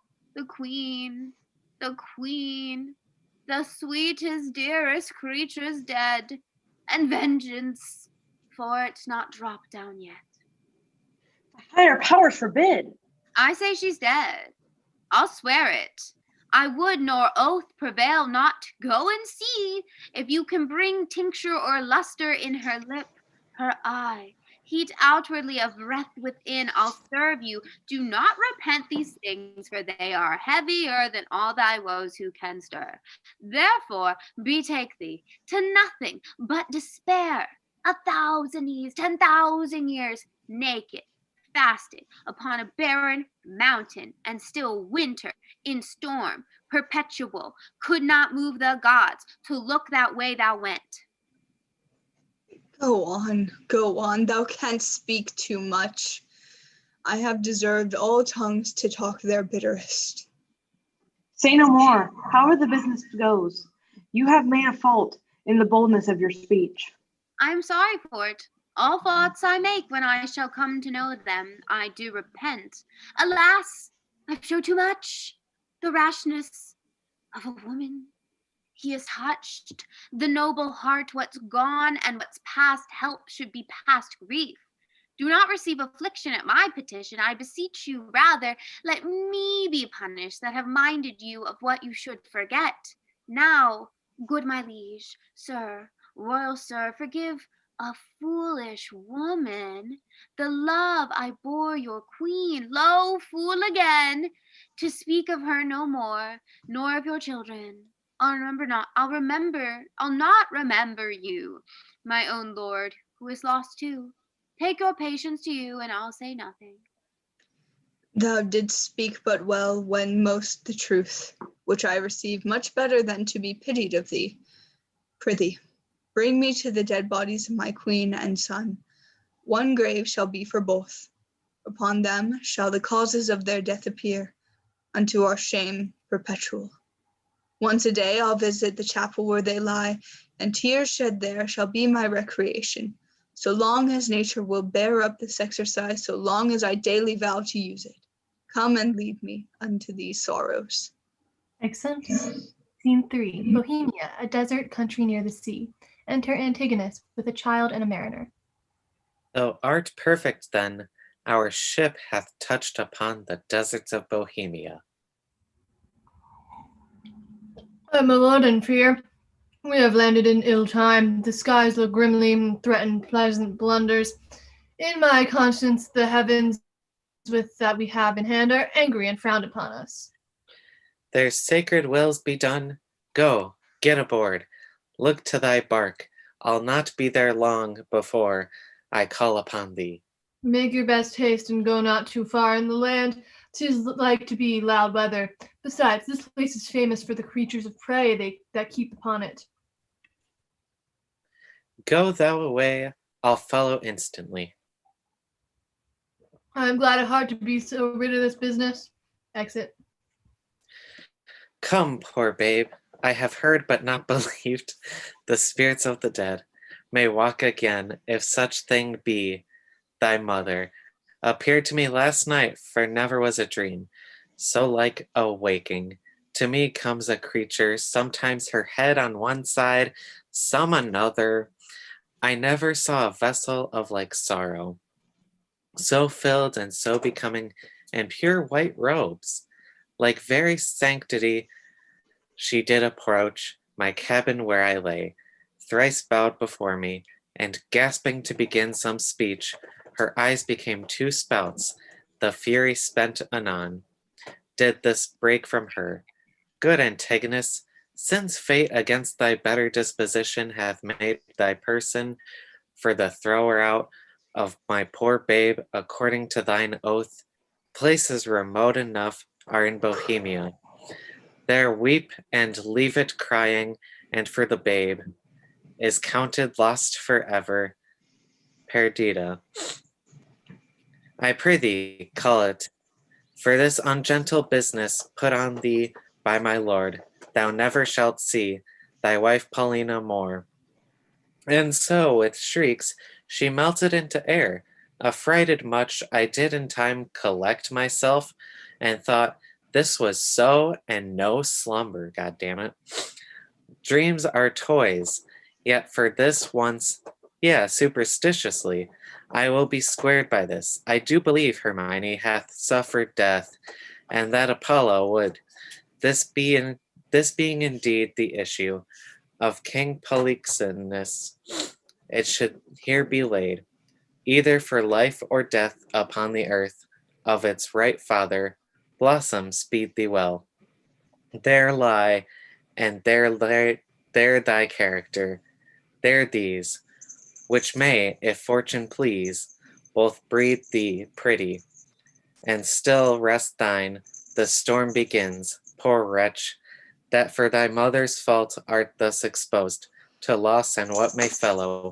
Weep I cannot, but my heart bleeds, and most accursed am I, to be by oath enjoined to this. Farewell! The day frowns more and more. Thou art like to have a lullaby too rough. I never saw the heavens so dim by day. A savage clamor, well I may get aboard. This is the chase. I am gone forever. Exit. Pursued by a bear. Enter a shepherd. I would there were no age between 16 and 3 and 20, or that youth would sleep out the rest, for there is nothing in between but getting wenches with the child, wrong in the ancestry, stealing, fighting. Hark you now, would any but these boiled brains of 19 and 22 hunt this weather? They have scared away 2 of my best sheep, which I fear the wolf will sooner find than the master. If any where I have them, 'tis by the seaside, browsing of ivy. Good luck, and be thy will they have were here. Mercy's on a barn, a very barn, a boy or a child, I wonder. A pretty one, a very pretty one, sure, some scape, though I am not bookish, yet I can read. Waiting gentlewoman in the scape. This has been some stair work, some trunk work, some behind door work. They were warmer that got this than the poor thing is here. I'll take it up for pity, yet I'll tarry till my son come. He hallooed, but even now Whoa, ho, hawa. Enter clown. Hello, aloha. What art so near, if thou see a thing to talk? Oh, when thou art dead and rotten, come hither. What ailest thou, man? I have seen two such sights, by sea and by land. But I am not to say it is a sea, for it is now the sky. Betwixt the firmament and it, you cannot thrust a bodkin's point. Why, boy, how is it? I would you did but see how it chafes, how it rages, how it takes up the shore. But that's not the point. Oh, the most piteous cry of the poor souls, sometimes to see 'em and not to see 'em. Now the ship boring the moon with her main mast, and anon shallowed with yeast and froth, as you'ld thrust a cork into a hogshead. And then for the land service, to see how the bear tore out his shoulder bone, how he cried to me for help and said his name was Antigonus, a nobleman. But to make an end of the ship, to see how the sea flap dragoned it. But first, how the poor souls roared, and the sea mocked them, and the poor gentleman roared, and the bear mocked him, both roaring louder than the sea or the weather. Name of mercy, when was this, boy? Now, I have not winked since I saw these sights. The men are not yet cold under water, nor the bear half dined on the gentleman. He's at it now. Would I have been by to help the old man? I would you had been by the ship's side to have helped her. There your charity would have lacked footing. Heavy matters. But look thee here, boy. Now bless thyself. Thou mettest with things dying, I with things newborn. Here's a sight for thee. Look thee, a bearing cloth for the squire's child. Look thee here. Take up, boy. Open it. See, let's see. It was told me I should be rich by the fairies. This is some changeling. Open it. What's within, boy? You're a made old man. If the sins of your youth are forgiven you, you're well to live. Gold, all gold. This is fairy gold, boy, and 'twill prove so. Up with it. Keep it close. Home, the next way. We are lucky, boy, and to be so still requires nothing but secrecy. Let my sheep go. Come, good boy, the next way home. Go you the next way with your findings. I'll go see if the bear be done with the gentleman and how much he hath eaten. If there are never cursed, but they are hungry. If there be any of him left, I'll bury it. That's a good deed, if thou mayst discern by that which is left of him what he is. Fetch me to the side of him. Marry will I, and you shall help to put him in the ground. 'Tis a lucky day, boy, and we'll do good deeds on it. Exeunt. Act 4, Scene 1. Enter time, the chorus. I, that please some, try all, both joy and terror, of good and bad, that makes and unfolds error. Now take upon me, in the name of time, to use my wings, impute it not a crime to me, or my swift passage, that I slide o'er 16 years and leave the growth untried of that wide gap, since it is in my power to o'erthrow law, and in one self-born hour to plant and overwhelm custom. Let me pass the same I am, ere ancients' order was, or what is now received. I witness to the times that brought them in. So shall I do to the freshest things now reigning, and make stale the glistering of this present, as my tale now seems to it. Your patience, this allowing, I turn my glass, and give my scene such growing, as you had slept between Leontes leaving the effects of his vain jealousies, so grieving, that he shuts up himself. Imagine me, gentle spectres that I now may be, in fair Bohemia, Remember well, I mentioned a son of the king's, which Florizel I now name to you, and with great speed, so pace, to squeak of Perdita, now grown in grace. Equal with wondering what of her ensues, I list not prophecy, but let time's news be known when 'tis brought forth a shepherd's daughter, and what to her adheres, which follows her, is the argument of time. Of this allow, if ever you have spent time worse, or now, if never, yet the time himself doth say, if never, yet the time he wishes earliest, you never may. Exit. Scene 2. Bohemia, the palace of Polixenes. Enter Polixenes and Camillo. I pray thee, good Camillo, be no more importunate. 'Tis a sickness denying thee anything, a death to grant this. It is 15 years since I saw my country, though I have for the most part been aired abroad. I desire to lie my bones there.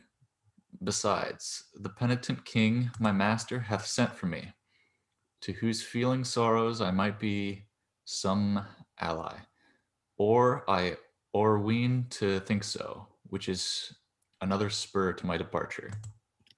As thou lovest me, Camillo, wipe not out the rest of thy services by leaving me now. The need I have of thee thine own goodness hath made.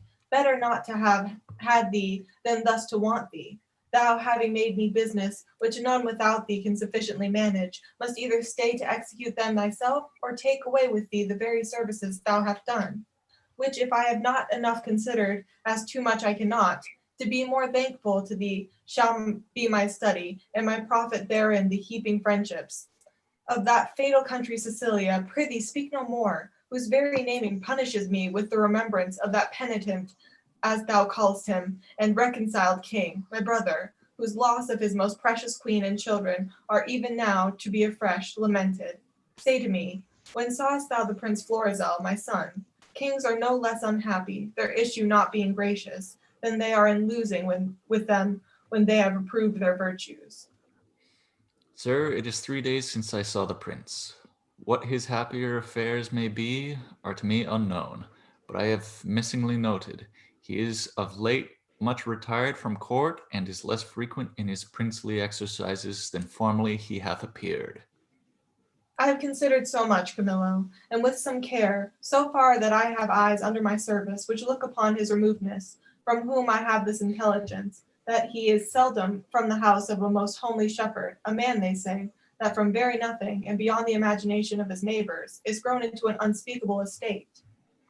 I have heard, sir, of such a man, who hath a daughter of most rare note. The report of her is extended more than can be thought to begin in such a cottage. That's likewise part of my intelligence, but I fear the angle that plucks on son thither, thou shalt accompany us to the place, where we will, not appearing what we are, have some question with the shepherd, from whose simplicity I think it not uneasy to get the cause of my son's resort thither. Prithee, my present partner in this business, and lay aside the thoughts of Cecilia. I willingly obey your command. My best Camillo, we must disguise ourselves. Exit. Scene 3. A row near the shepherd's cottage. Enter Autolycus, singing.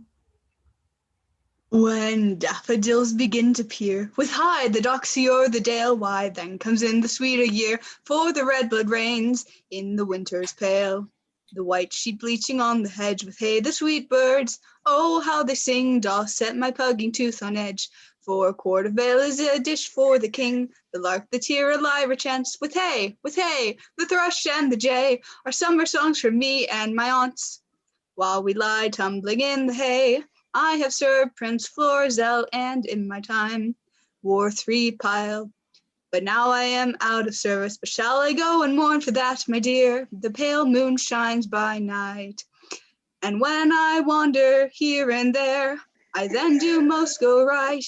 If tinkers may have leave to live and bear the sowskin budget, then my account I well may give, and in the stocks avouch it. My traffic is sheets, and the kite builds look to lesser linen.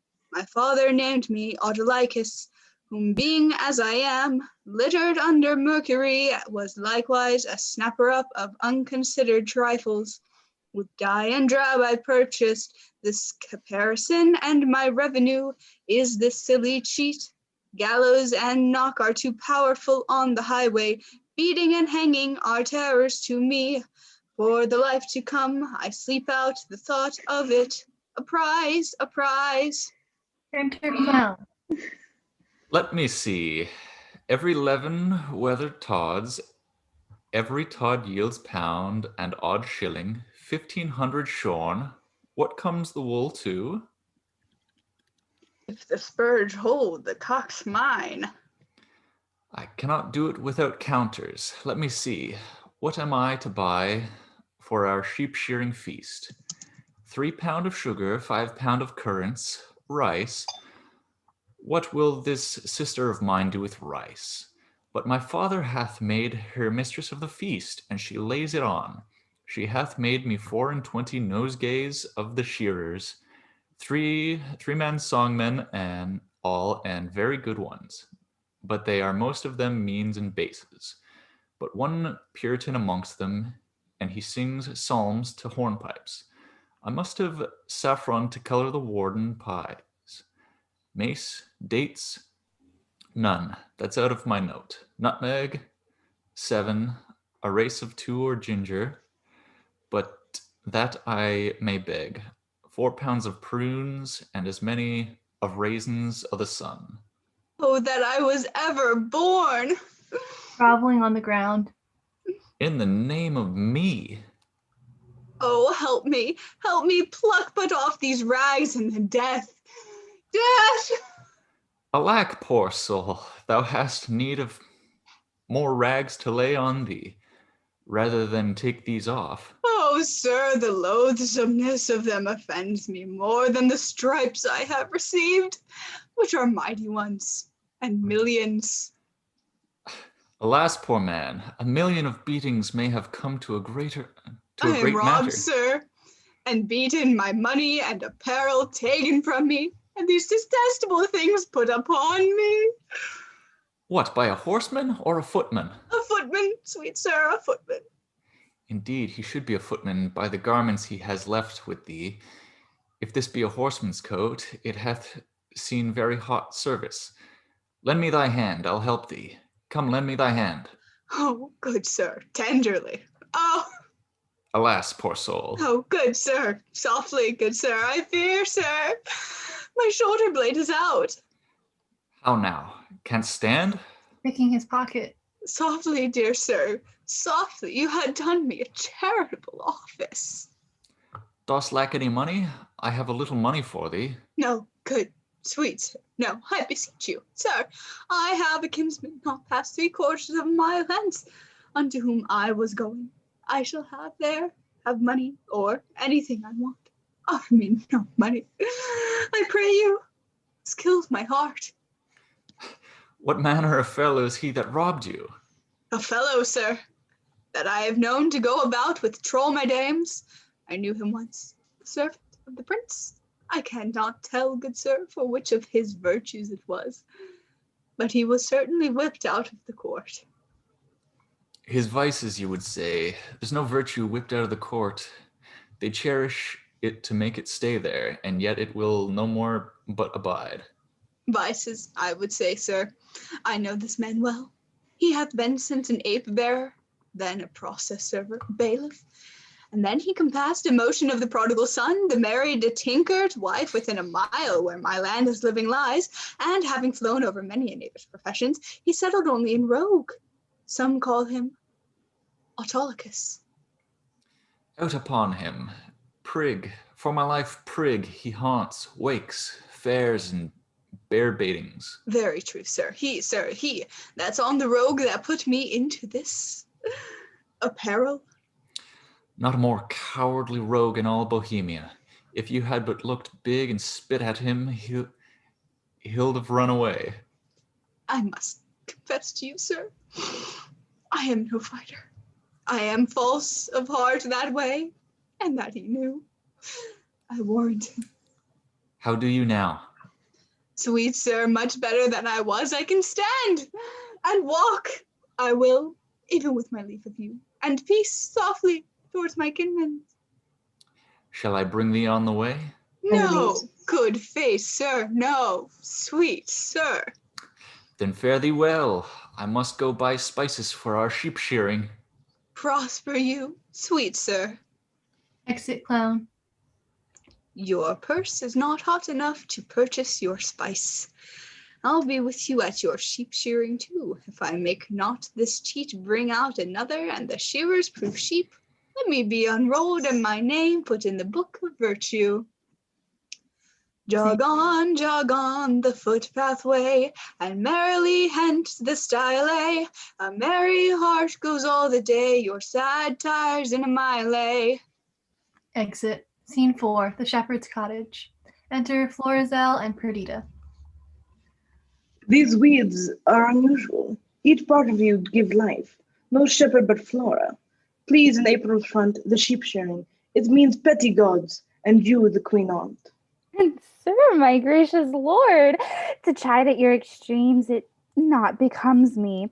Oh, pardon that I name them. Your high self, the gracious mark of the land, you have obscured with the swains wearing in me. Poor, lowly maid, most goddess-like pranked up, but that our feasts in every mess have folly, and feeders digest it with a custom.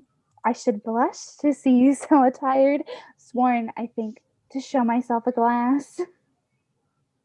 Bless the time, when the good falcon makes her flight across my father's ground. Now Jove afford you cause. To me the difference forges dread. Your greatness hath not been used to fear.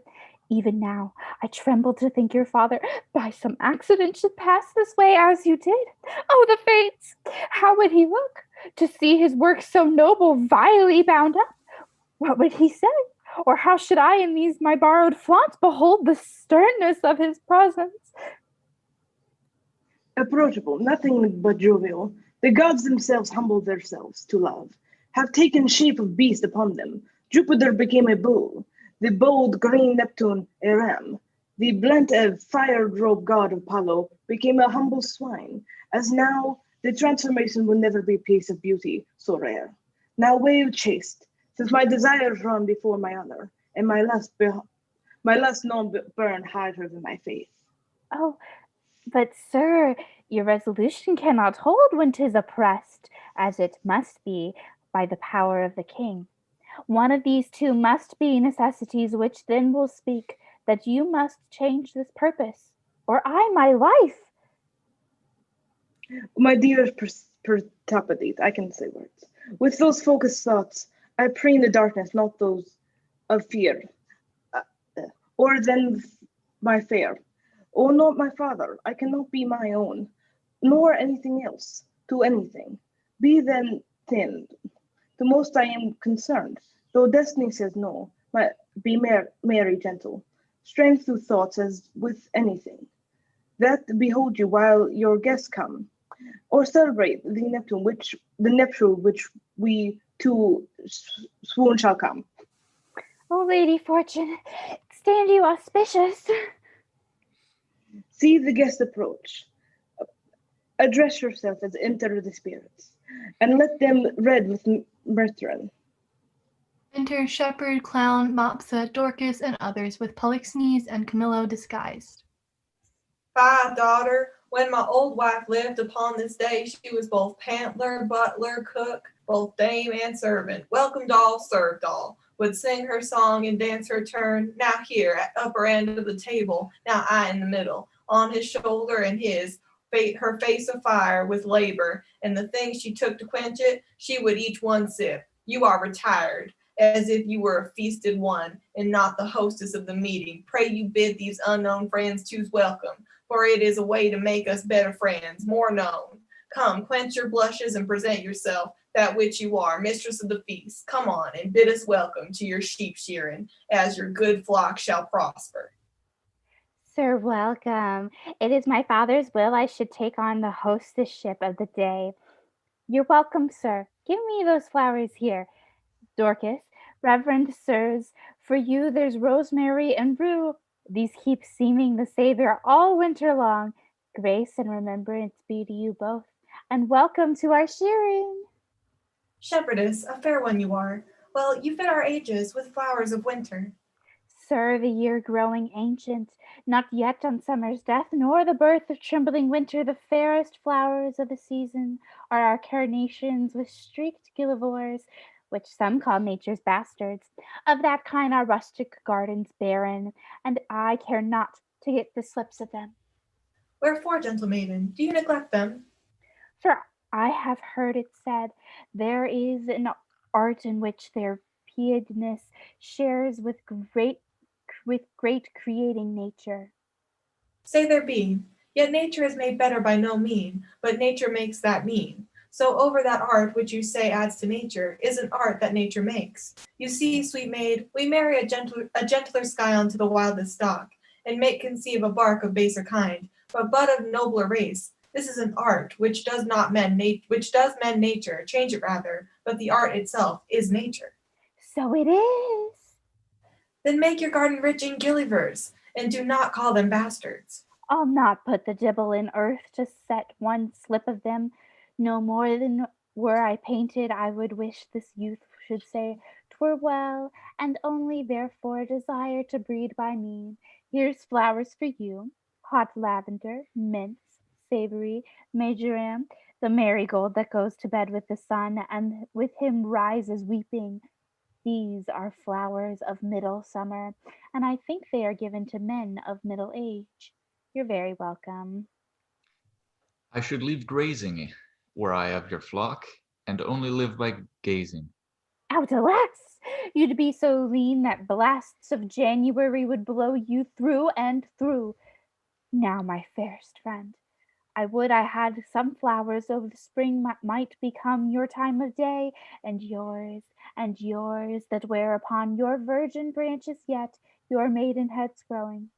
O Prosperina, for the flowers now, that frightened thou lest fall from Dis's wagon, daffodils, that come before the swallow dares, and take the winds of March with beauty, violets dim, but sweeter than the lids of Juno's eyes, or Cytherea's breath, pale primroses that die unmarried, ere they can behold, bite Phoebus in his strength, a malady most incident to maids, bold ox lips, and the crown imperial, lilies of all kinds, to make the flower deluce being one.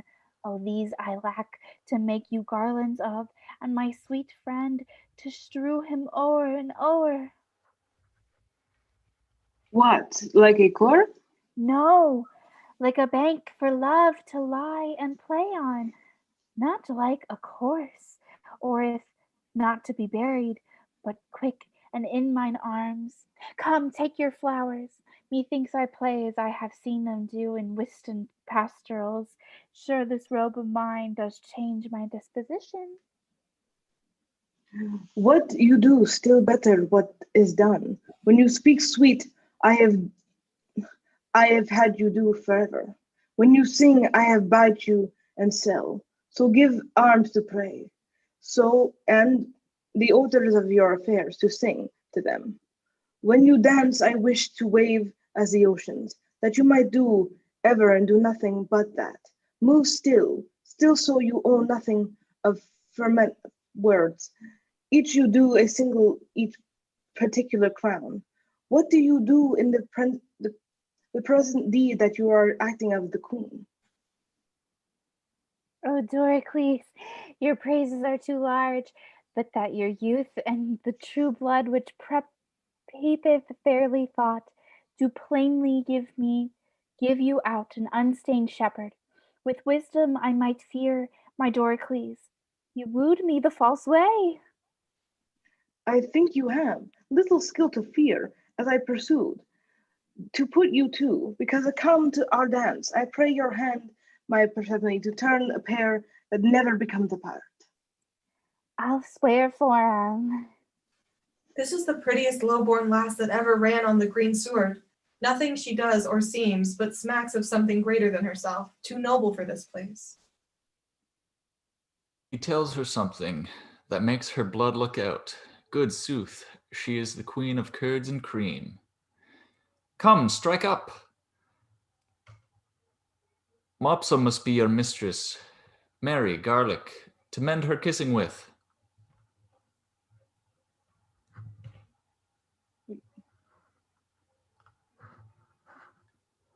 Oh, I promised that against the feast, but they come too late now.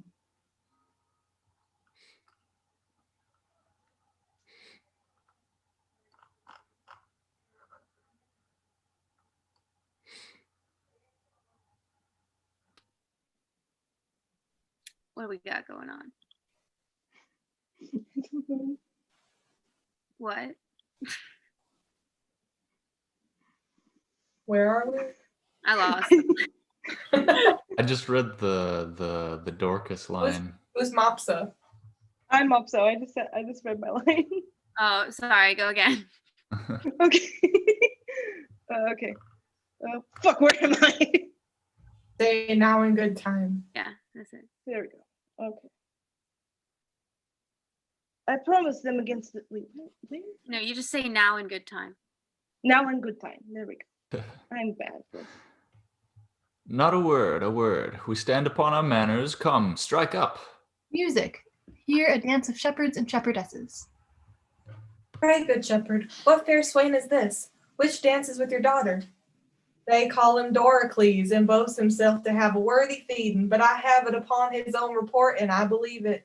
He looks like sooth. He says he loves my daughter. I think so too, for never gaze the moon upon the water, as he'll stand and read, as 'twere my daughter's eyes. And to be plain, I think there's not a half to kiss to choose who loves another best. She dances featly. So she does anything, though I report it, that should be silent. If young Doricles do light upon her, she shall bring him that which he not dreams of. Enter servant.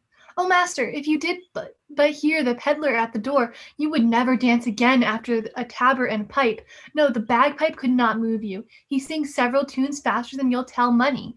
He utters them as he had eaten ballads, and all men's ears grew to his tunes. Could never come better. He shall come in. I love a ballad, but even too well. If it be doleful matter, merrily set down, or a very pleasant thing indeed, and sung lamentably. He hath songs for man or woman of all sizes. No milliner can so fit his customers with gloves. He has the prettiest love songs for maids, so without bawdry, which is strange.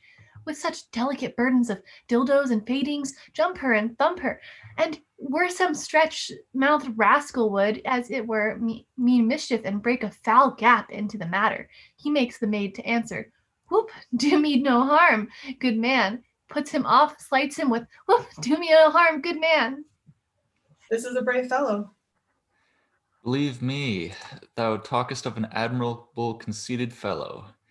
Has he any unbraided wares? He hath ribbons of and the colors in the rainbow. Points more than all the lawyers in Bohemia can learnedly handle, though they come to him by the gross. Inkles, Candaces, cambrics, lawns, why, he sings them over as they were gods or goddesses. You would think a smock were a she-angel. He so chanced to the sleeve hand, and the work about the square on it. Prithee, bring him in, and let him approach singing. Forewarn him that he used no scurrilous words in his tunes. Exit servant. You have of these peddlers that have more in them than you'll think, sister. Aye, good brother, or go about to think. Enter Autolycus, singing.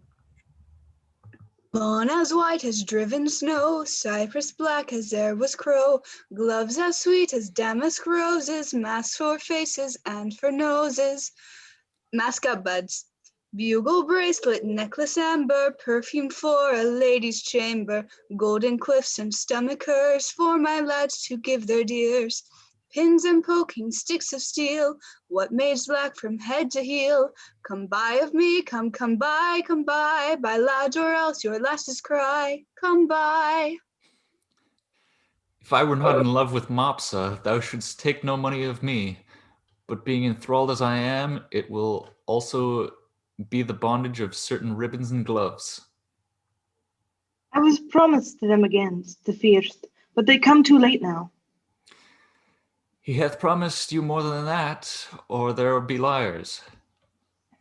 He has hence paid you, all promised you. Maybe he has paid you more.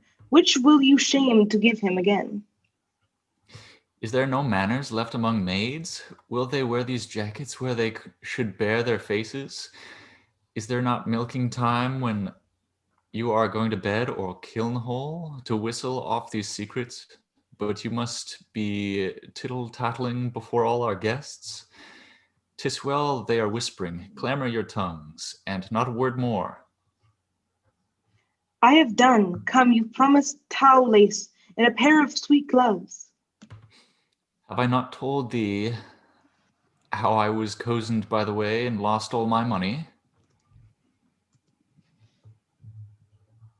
And indeed, sir, there are cozeners abroad, therefore it behooves men to be wary. Fear not, thou man, thou shalt lose nothing here. I hope so, sir, for I have been about my many parcels of charge. What hast here? Ballads? Pay now, buy some. I love ballads on print. Oh, life for them, we are sure they are true. Here's one to a very doleful tune, how a usurer's wife was brought to bed of 20 money bags at a burthen, and how she longed to eat adders' heads and toads of carbonode. It is true, you think? Very true, and but a month old. Bless me from marrying a usurer. Here's the midwife's names onto it, one Mistress Tailporter, and 5 or 6 honest wives that were present. Why should I carry lies abroad? Pay you now, buy it. Come on, lay it by and let's see more ballads. We'll buy the other things anon. Here's a ballad of a fish that appeared upon the coast of Wednesday, and 80 of April, 4,000 fathom above water, and swung his ballad against the hard hearts of maids. It was thought she was a woman, and was turned into a cold fish, for she could not exchange flesh with one that loved her. The ballad is very pitiful, and is true. Is it true too, think you? 5 justices' hands at it, and witnesses more than my pack will hold. Lay it by too, another. This is a merry ballad, but a very pretty one. Let us see more merry ones. Why, this is a passing merry one, and goes to the tune of 2 maids wooing a man. There is scarce a maid westward, but she sings it. 'Tis in request, I can tell you. We can both sing it, if thou bear part, though shall hear 'tis 3 parts. We had the tune on it a month ago. I can bear my part, you must know 'tis my occupation. Have at it with you. Song. Get you hence, for I must go where it fits not you to know. Whither? Oh, whither Whither? it becomes thee full well, though secrets tell all. Me too. Let me go thither. Oh, go thither, orange or mill. If to either thou dost ill,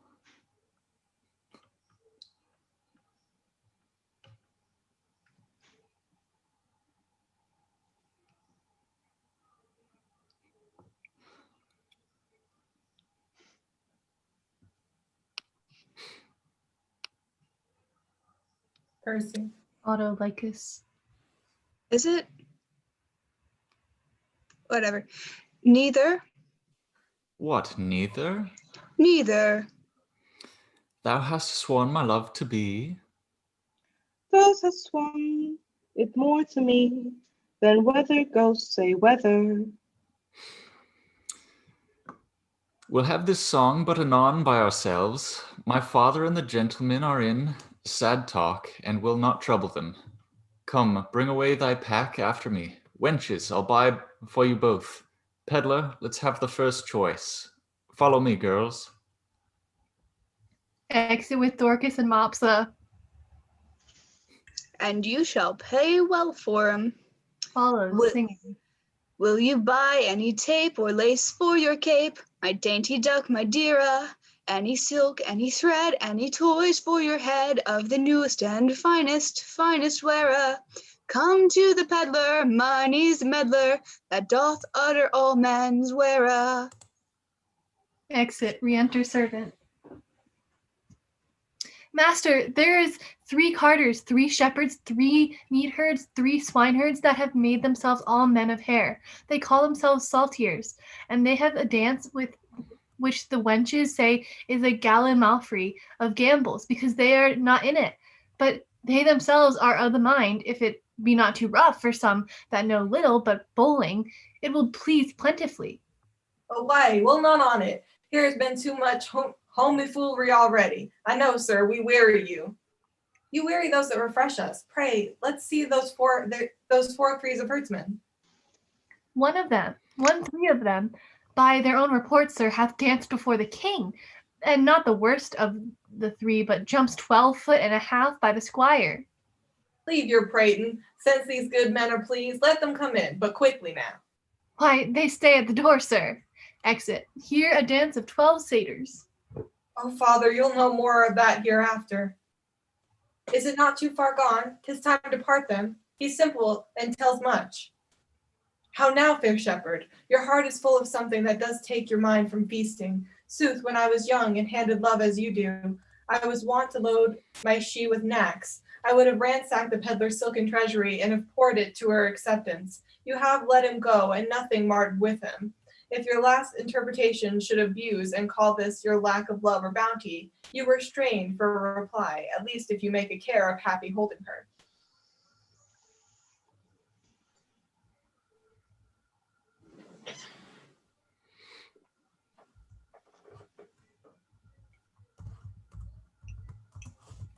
Florizel. Oh shit. I am lost. Okay. Oh, old sir, I know she is a prize, not such tiffin as those are. The gifts she looks from my pack are unlocked upon my heart, which I have given already, but not to deliver. Oh, hear me, breathe my life before the ancient sir, who should seem her hence sometimes I loved. I took the hand of this hand, as soft as a dove down, as white as the tooth of something, snow of bold, the northern blessed twice. What follows this? How prettily the young swain seems to wash the hand as was fair before. I have put you out, but to your protestation, let me hear what you profess. Do and witness too? And this my neighbor too? And he is, and more than that, a man of earth and heaven, and all. What would crown the most imperial monarch? Their most wealth, we have ever fairness of youth. They have ever made us swear an eye. I focus and knowledge. More was even the man. I would not prize them. Without her love, of her entity, then all, I commit all comediant for her servants. Fairly offered. This shows a sound affection. But my daughter say you the lack to him?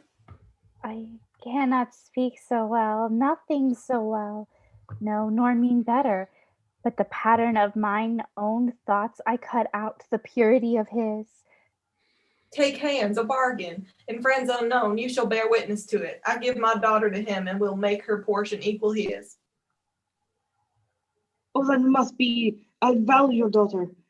One being dead, I shall have more than you can dream, yet enough that you could wonder, but you cannot come to connect with our witness. Come, your hand, and daughter, yours. Soft swain a while, beseech you, have you a father? I do, but what of him? Knows he of this? He neither does nor shall. Methinks the father is at the nuptial of his son a guest that best becomes the table. Pray you once more, is not your father grown incapable of reasonable affairs? Is he not stupid with age and altering rooms? Can he speak, hear, know a man from man, dispute his own estate? Lies he not bedrid, and again does nothing but what he did being childish? No, good sir. He is health, and strong indeed, the most half of his age. By my white beard, you offer him, if this be so, a wrong something unfilial. Reason, my son, should choose himself a wife, but as good reason, the father, all whose joy is nothing else but fair posterity, should hold some counsel in such business. I yield this all, but for some other reason, my grave sir, which is not fit for you to know, I inquired in my father's business. Let him know it. He shall not. Prithee, let him. No, he must not. Let him, my son. He shall not need to grieve at knowing that of thy choice. Come, he must not. Marks of our contact. Mark your divorce, young sir. Discovering himself. Whom son I dare not call. Thou art too base to be acknowledged, thou a scepter's heir. That thus affects the sheep hook. Thou old traitor, I am sorry that by hanging thee I can but shorten thy life 1 week, and thou, fresh piece of excellent witchcraft, who of force must know the royal fool thou copest with. Oh, my heart! I'll leave thy beauty scratched with briars and made more homely than thy state. For thee, fond boy, if I may ever know thou dost but sigh, that thou no more shalt see this knack, as never, I mean thou shalt, will bar thee from secession, not hold thee of our blood, no, not our kin, far than the Deucalion off. Mark thou my words, follow us to the court, thou churl for this time, thou full of our displeasure, yet we free thee from the dead blow of it, and you, enchantment, worthy enough, a herdman, yea, him too, that makes himself, but for our honor therein unworthy thee. If ever henceforth thou these rural latches of his entrance open, or hoop his body more with thy embraces, I will devise a death as cruel for thee as thou art tender to it. Exits. Even here undone. I was not much afeard for once or twice. I was about to speak and tell him plainly. The self-same sun that shines upon his court hides not his visage from our cottage, but looks on the light. Will it please you, sir, be gone? I told you what would come of this. Beseech you, of your own state take care. This dream of mine, being now awake, I'll queen it no inch farther, but milk my ewes and weep. Why, how now, father? Speak ere thou diest. I cannot speak nor think, nor dare to know which of I know, O sir. You have undone a man of 83, that thought to fill his grave in quiet, yea, to die upon the bed my father died, to lie closed by his honest bones. But now some hangman must put on my shroud and lay me where no priest shovels in dust. O cursed wretch, that knewest this was the prince, and that wouldst have ventured to mingle faith with him. Undone, undone. If I might die within this hour, I have lived to die when I desire. Exits. Why do you look upon me so? I am sorry for the affair's delay, but nothing alter. What am I? More standing upon a pulk back, not to follow leeches unwillingly. Gracious my lord, you know my father's temper. At this time he will allow no speech, which I do guess you do not propose to him, and as hardly will he endure your sight as yet. I fear then, till the fury of his highness settle, come not before him. Not propose it, I think, Camillo. Even he, my lord. How often has he told you 'twas been thought? How often have I said my dignity would last but till 'twas known? Wait, did I read someone else's line? That was me. I am. It's okay. Why did I read that? Please do it. I'm sorry, I suck. How often have I told you 'twould be thus? How often said my dignity would last, but till we're known? I cannot fail but the violence of my faith, and then let nature crash inside of earth together. The Mars, the seed within, lift up thy look, thy success with my father. I am the heir to my affections. Be advised. I am, and my fancies is my reason, will their own obsession. I have reason, it is not my senses. Better please Manus, do bid I welcome. This is desperate, sir. So call it. But when it is fulfilled my vows, must think honestly of Camillo, not Bohemia, nor perhaps my be threatened Clare. For the sun's seed, or the close of earth's womb, the furnace he hides, I unknown, fairborn. I will break my oath. I will be fair for my beloved. Therefore I pray to you, as I have ever been my father's honored friend, to see any more cast the good tug of time. This you may know I deliver and put to the sea, within her whom I cannot hold on shore. The most opportune I need to have vested ride fast. I am butchering this. I shall not befeat you. You know I cannot report me. Oh my lord, I would your spirit were easier for advice, for stronger for your need. Hex point. I don't know if I draw her. Sorry. He's irremovable, resolved for flight. Now, were I happy if his going I could frame to serve my turn.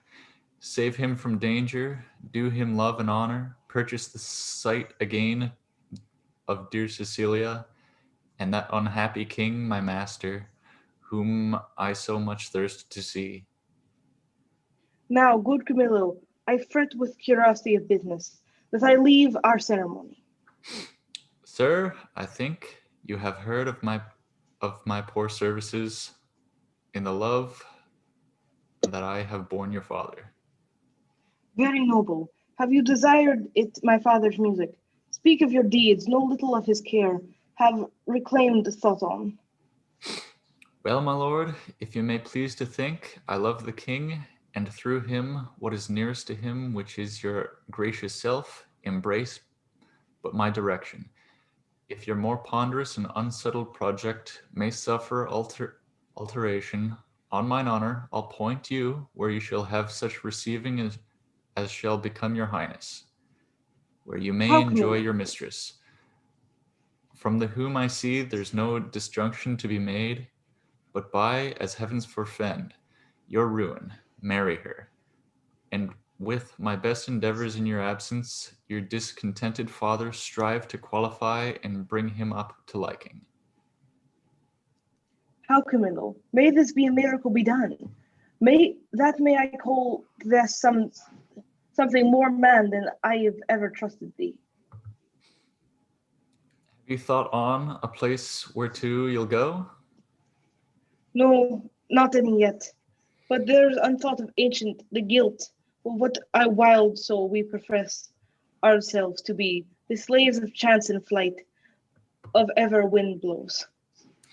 Then list to me.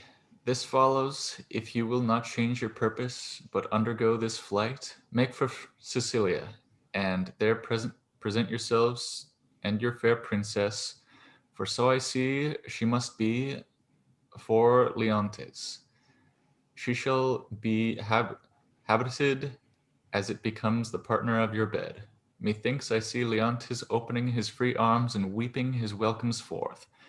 Asks thee, son, forgiveness, as 'twere I the father's person. Kisses the hands of your fresh princess, o'er and over, divides them in twixt his unkindness and his kindness, the one he chides to hell, and bids the other grow faster than thought or time. Word of the Camillo, what color of my vision shall I hold before him? Sent by the king, your father, to greet him and to give him comforts, sir. The matter of your bearing towards him, with what you as form your father shall deliver. Things known betwixt us three, I'll write you down, the which shall point you forth at every sitting what you may say, that he shall perceive, but that you have your father's bosom there and speak his very heart. I am bound to you. There's some slap in there. This. A cause more promising than a wild dedication of yourselves to unpathed waters, undreamed shores, most certain to miseries enough, no hope to help you. But as you shake off one to take another, nothing so certain as your anchors who do their best office, if they can but stay you where you'll be loath to be. Besides, you know prosperity's the very bond of love, whose fresh complexion and whose heart together affliction alters. One of these is true. I think affliction may subdue the cheek, but not take in the mind. Yeah, say you so? There shall not at your father's house these 7 years be born another such. Good Camillo, she is a friend of her breed, as she is rare of our birth. I cannot say 'tis pity she lacks instructions, for she seems a mistress to most that teach. Your pardon, sir, for this. Oh, bless you, thanks. My pretties protect me. Oh, but oh, the thirst. We shall stand upon Camillo's presence of my father. Now, with the medicine in our house, shall we do? We are the furnished like a Bohemian sun, now shall appear in Sicily. My lord, fear none of this. I think you know my fortunes do all lie there. It shall be so my care to have you royally appointed as if the scene you play were mine. For instance, sir, that you may know you shall not want one word. They talk aside. Re-enter Autolycus. What a fool honesty is, and trust his sworn brother a very simple gentleman. I have sold all my trumpery, not a counterfeit stone, not a ribbon, glass, pomander, brooch, table book, ballad, knife, tape, glove, shoe tie, bracelet, horn ring, to keep my pack from fasting. They throng who should buy first, as if my trinkets had been hallowed and brought a benediction to the buyer, by which means I saw whose purse was best in picture, and what I saw, to my good use I remembered. My clown, who wants to buy something to be reasonable man, grew so in love with the wench's song that he would not stir his petticoats till he had both the tune and the words, which so drew the rest of the herd to me that all their other senses stuck in ears. You might have pinched a placket, it was senseless. 'Twas nothing to geld a codpiece of a purse. I could have filed keys off that hung in chains, no hearing, no feeling, but my sir's song, and admiring the nothing of it. So that in this time of lethargy I picked and cut most of their festival purses, and had not the old man come in with the woo-bub against his daughter and the king's son, and scared my coughs from his chaff, I shall not have left a purse alive in the whole army. Camillo, Florizel, and Perdita come forward. Nay, but my letters, by this means being there, so soon as you arrive, shall clear that doubt. And those that pursue you for the king, Lurazone. Shall satisfy your father. Happy be you. All that you speak shows fair. Who have we here? Seeing Autolycus. We'll make an instrument of this, omit nothing, may give us aid. They have overheard me now. Why, hanging. How now, good fellow? Why shakest thou so? Fear not, man. There's no harm intended up to thee. I am a poor fellow, sir. Why, be so still. Here's nobody will steal that from thee. Yet for the outside of thy poverty we must make an exchange. Therefore discase thee instantly. Thou must think there's a necessity in it, and change garments with this gentleman, though the pennyworth on his side be the worst, yet hold thee. There's some boot. I am a poor fellow, sir. I know you well enough. Nay, prithee, dispatch. The gentleman is half flayed already. Are you in earnest, sir? I smell the trick on it. Dispatch, I prithee. Indeed, I have had earnest, but I cannot in conscience take it. Unbuckle, unbuckle. Florizel and Autolycus exchange garments. Fortunate mistress, let me prophecy come home to ye. You must retire yourself into some covert. Take your sweetheart's hat and pluck it o'er your brows, muffle your face, dismantle you, and, as you can, disliken the truth of your own seeming, that you may. For I do fear eyes o'er, to shipboard get undescried.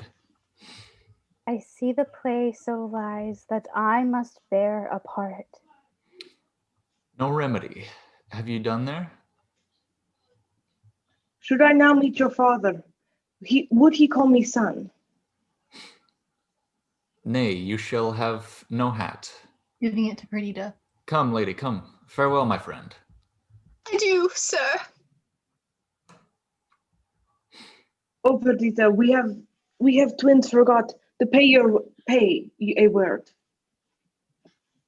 What I do next shall be to tell the king of this escape and whither they are bound, wherein my hope is I shall so prevail to force him after, in whose company I shall review Cecilia, for whose sight I have a woman's longing.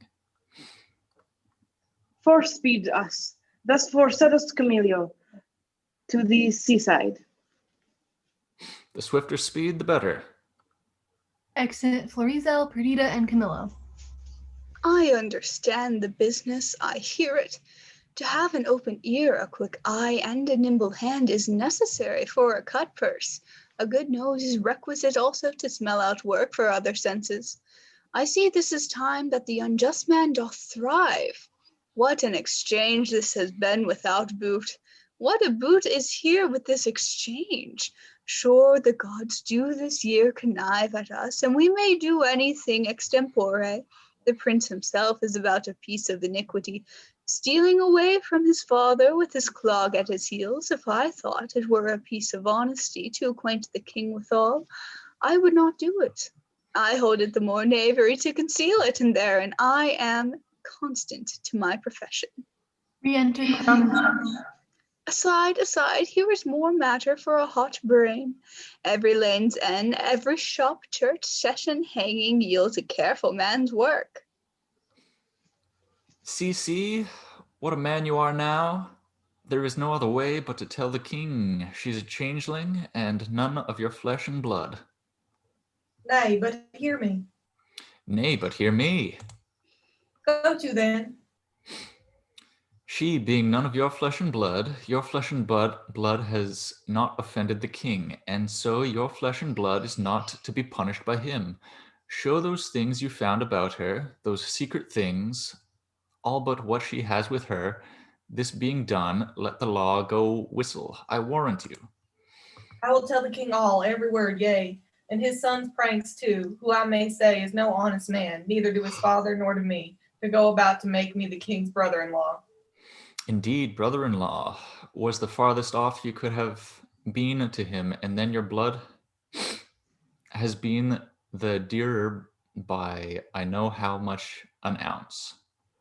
Very wisely, puppies. Well, let us to the king. There is that in this fardel will make him scratch his beard. I know not what impediment this complaint may be to the flight of my master. Pray heartily he be at palace. Though I am not naturally honest, I am so sometimes by chance. Let me pocket up my peddler's excrement. Takes off his false beard. How now, rustics, whither are you bound? To the palace, and in your like worship. Your affairs there, what, with whom, the condition of that fardel, the place of your dwelling, your names, your ages, of what having, breeding, and anything that is fitting to be known, discover. We are but plain fellows, sir. A lie. You are rough and hairy. Let me have no lying, it becomes none but tradesmen, and they oft give us soldiers the lie, but we pay them for it with stamped coin, not stabbing steel. Therefore, they do not give us the lie. Your worship had like to have given us one, if you had not taken yourself with the matter. Are you a courtier, Aunt Lecter, sir? Whether like me or no, I am a courtier. Seest thou not the air of the court in these enfoldings? Hath not my gait in it the measure of the court? Receives not thy nose the court order from me? Reflect I not on thy baseness court contempt? Thinkest thou, for I insinuate or to ask from thee thy business, I am therefore no courtier?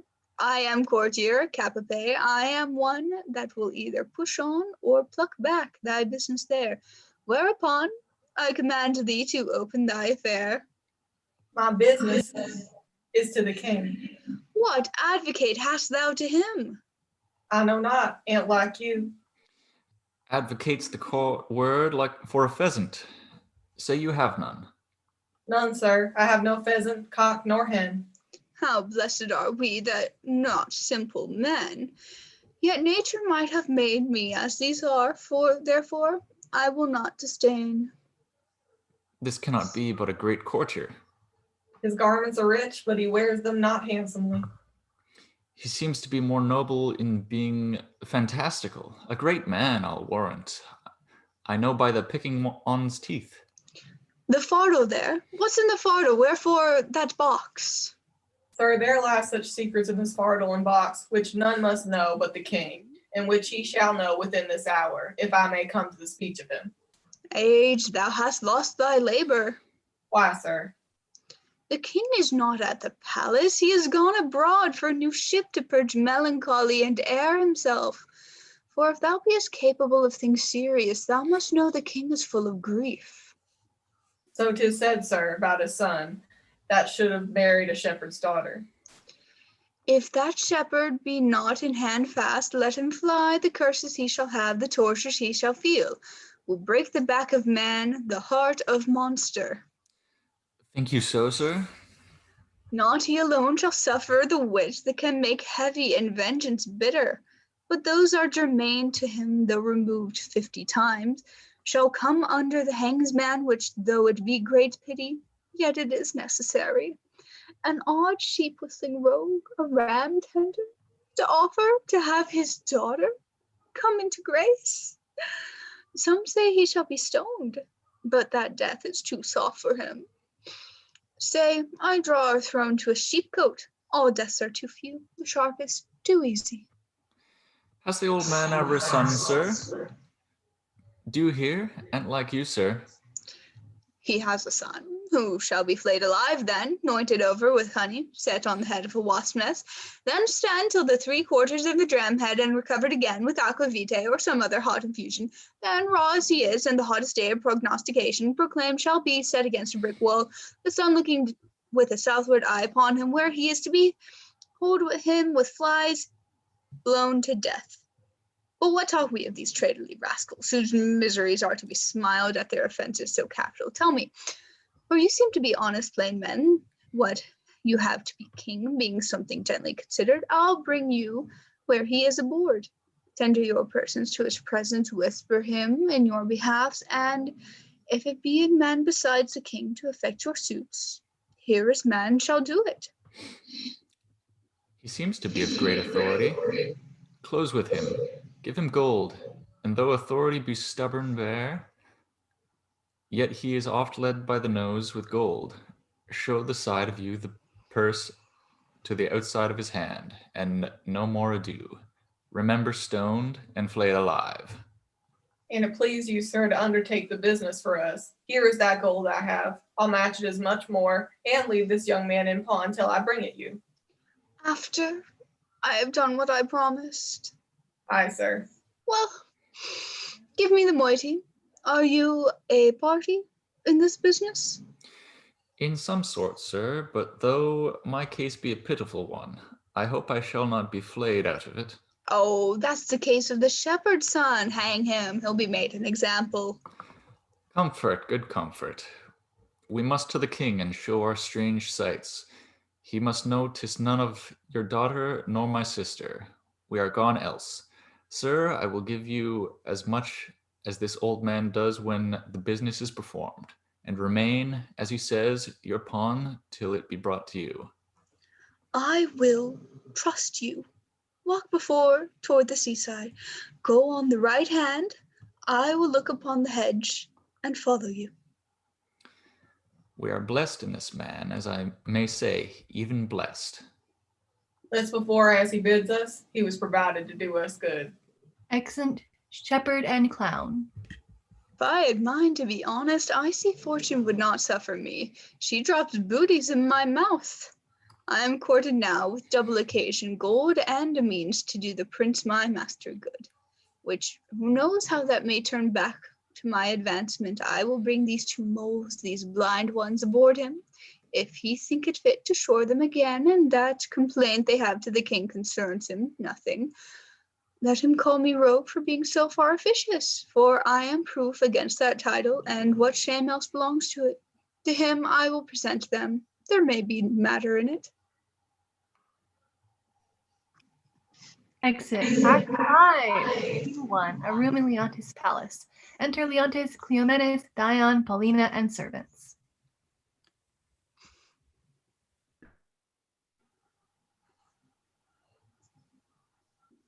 Cleomenes. Sorry. It's not okay, Maddie. Sir, you have done enough and performed a saint-like sorrow. No fault could you make, which you have not redeemed indeed, paid down more penitence than done trespass. At the last, do as the heavens have done. Forget your evil, with them forgive yourself. Whilst I remember her and her virtues, I cannot forget my blemishes in them, and so still think of the wrong I did myself, which was so much, that ereless it hath made my kingdom and destroyed the sweetest companion that e'er man ever bred his hopes out of. True, true, my lord. If one by one you wedded all the world, or from thou all that we took something good to make a perfect woman, she you killed would be unparalleled. I think so. Killed! She I killed. I did so, but thou strikest me sorely. So say I did. It is as bitter upon thy tongue as my thought. Now, good now, say so but seldom. Not at all, good lady. You might have spoken 1,000 things that would have done the time more benefit and graced your kindness better. You are one of those would have him wed again. If you would not so, you pity not the state, nor the remembrance of his most sovereign name. Consider little what dangers by his highness, fail of issue, may drop upon his kingdom and devour in certain lookers on. What were more holy than to rejoice the former queen as well? What holier than for royalty's repair, for present comfort and for future's good, to bless the bed of majesty again with a sweet fellow too? There is none worthy respecting her that's gone. Besides, the gods will have fulfilled their secret purposes, for has not the divine Apollo said, it's not the tenor of his oracle, the king Leontes shall not have an heir, till his child lost be found? Which that it shall, in all is monstrous to our human reason, as my Antigonus to break his grave, and come again to me, who on my life did perish with the infant. 'Tis your counsel, my lord, should go to the heavens contrary, oppose against their will. Care not for issue, the crown will find an heir. Great Alexander left to his worthiest, so his successor was like to be best.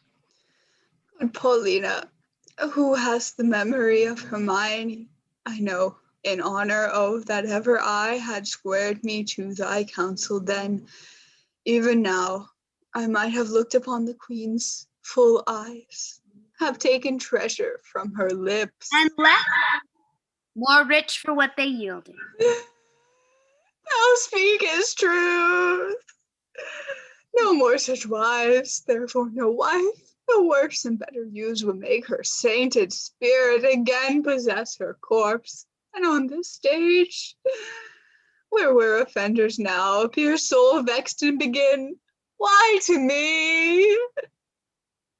Had she had some fucking powers, she had just cause. She had, and would incense me. To murder her, I married. I should so. Were I the ghost that walked, I'd bid you mark her eye, and tell me for what dull part in it you chose her.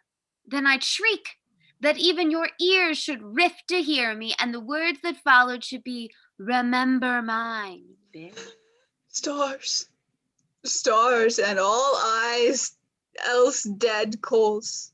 Fear thou no wife. I'll have no wife, Paulina. Will you swear not to marry, but by my free leave? Never, Paulina, so be blessed my spirit. Then would my lords bear witness to his oath, You tempt him overmuch. unless another, as like Hermione as in her picture, affront his eye. Good madam. I have done, yet if my lord will marry, if you will, sir, no remedy but you will give me the office to choose you a queen. She shall not be so young as was your former, but she shall be such as walked your first queen's ghost. It should take joy to see her in your arms.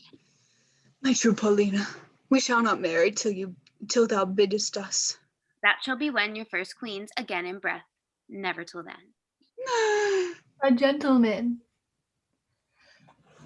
One that gives out himself Prince Florizel, son of Polixenus, with his princess, she the fairest I have yet beheld, desires access to your high presence. What with him? He comes not like to his father's greatness. His approach, so out of circumstance and sudden, tells us 'tis not a visitation framed, but forced by need and accident. What train? But few, and those but mean. His princess, say you with him? Aye, the most peerless piece of earth, I think, that e'er the sun shone bright on. O Hermione, as ever-present time doth boast itself above a better gone, so must thy grave give way to what's seen now. Sir, you yourself have said, and writ so by your writing now, it's colder than that theme. She has not been, or was not to be equaled. Thus your verse flowed with her beauty once, 'tis shrewdly ebb to say you have seen a better. Pardon, madam. The one I have almost forgot your pardon. The other, when she has obtained your eye, will have your tongue too. This is a creature, would she begin a sect, might quench the zeal of all professors else, make proselytes of who she but bid follow. How? Not women? Women will love her, that she is a woman more worth than any man. Men, that she is the rarest of all women. Go, Cleomenes, yourself assisted with your honored friends, bring them to our embracement. Still, 'tis strange. Exeunt Cleomenes and others. He thus should steal upon us. Had our Prince Jewel of Children seen this hour, he had paired well with this lord. There was not a full month between their births. Prithee, no more. Cease, thou knowest he dies to me again when talked of.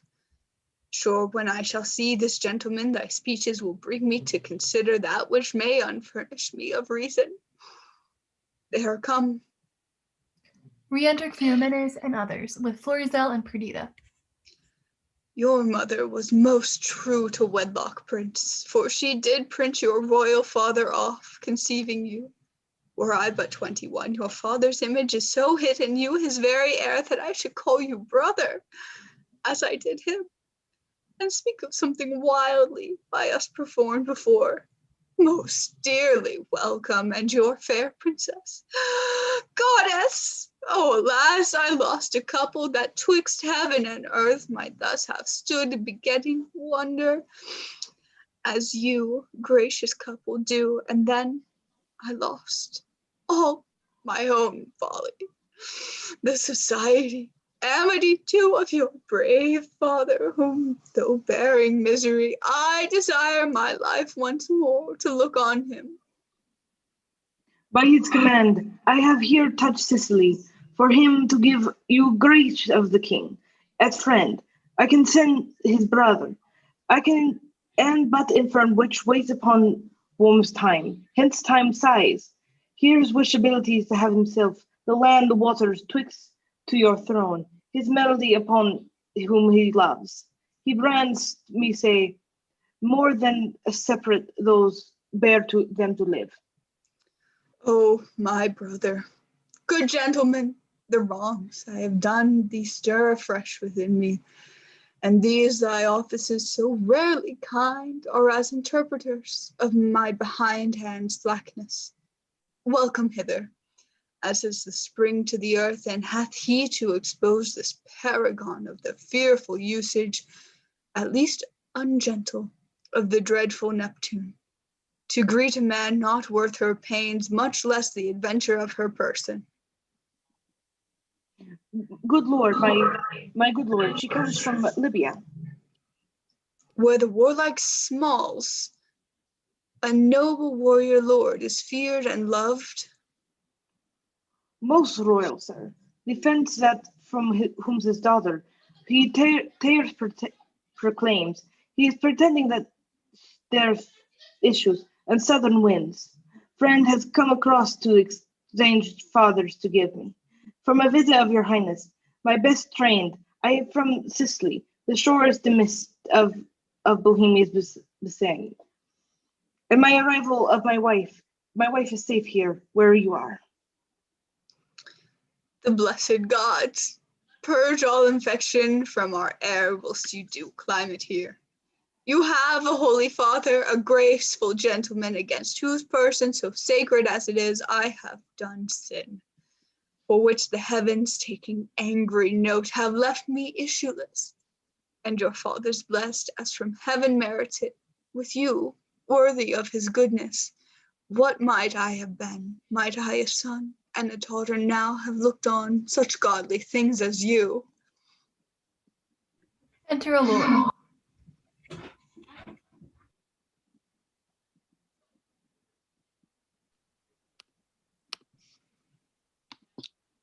Do we got a lord?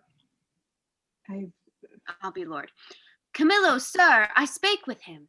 Who now has these poor men in question?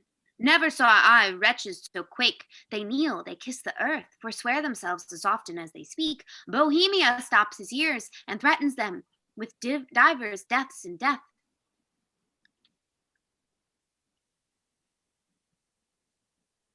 Perdita. Sorry. Oh, poor father. The heavens set spies upon us will not have our contract celebrated.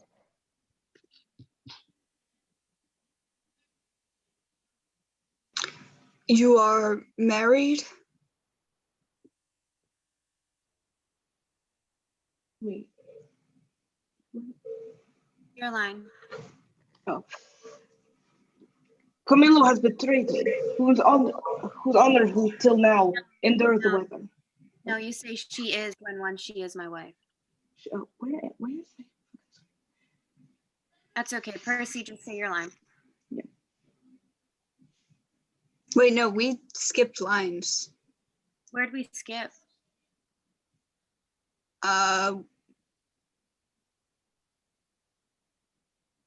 We're at we are not sir nor are we like to be. Mm-hmm. We are at where? Florizel is supposed to say we are not sir nor are we like to be. Oh, okay. Where? That's why I said Percy, just say your line. my Okay. lord. My lord, is this the daughter of a king? And then you say Where? she is. That's when you say she She's is. You say she was once my wife. she was once my wife. That once I see by your good father's speed will come on very slowly. I am sorry, most sorry you have broken from his liking where you were tied in duty, and as sorry your choice is not so rich in worth as beauty, that you might well enjoy her. Where is it? We're on page 95. I'm like, It starts with Dear Look Up. I'm top of- I'm like missing a bunch of it. Like No, we're all in the same script. Bridget, you can just say it. Okay. Dear, look up. Though fortune visible and enemy should chase us with my father, power no jot hath she to change our loves. Beseech you, sir, remember, since you owed no more to time than I do now, with thought of such affection, step forth mine advocate at your request. My father will grant precious things as trifles. Would he do so, I'll beg your precious mistress, which he counts but a trifle. Sir, my liege, your eye hath too much youth in it. Not a month for your queen died. She was more worth such gazes than what you look on now. I thought of her, even in these looks I made. But your petition is yet unanswered. I will to your father your honor not overthrown by your desires. I am friend to them and you, upon which errand I now go toward him. Therefore, follow me and mark what way I make. Come, good my lord. Excellent. Scene 2, before Leontis' palace. Enter Autolycus and a gentleman. Beseech you, sir, were you present at this relation?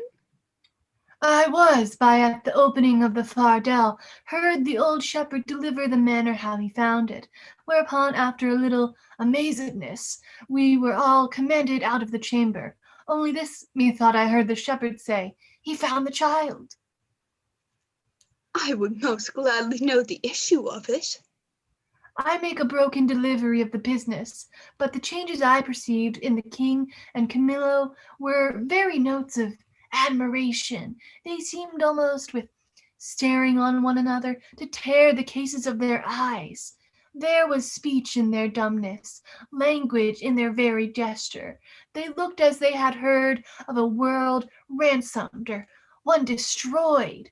A notable passion of wonder appeared in them, but the wisest beholder that knew no more but seeing could not say if the importance were joy or sorrow, but in the extremity of the one it must needs be.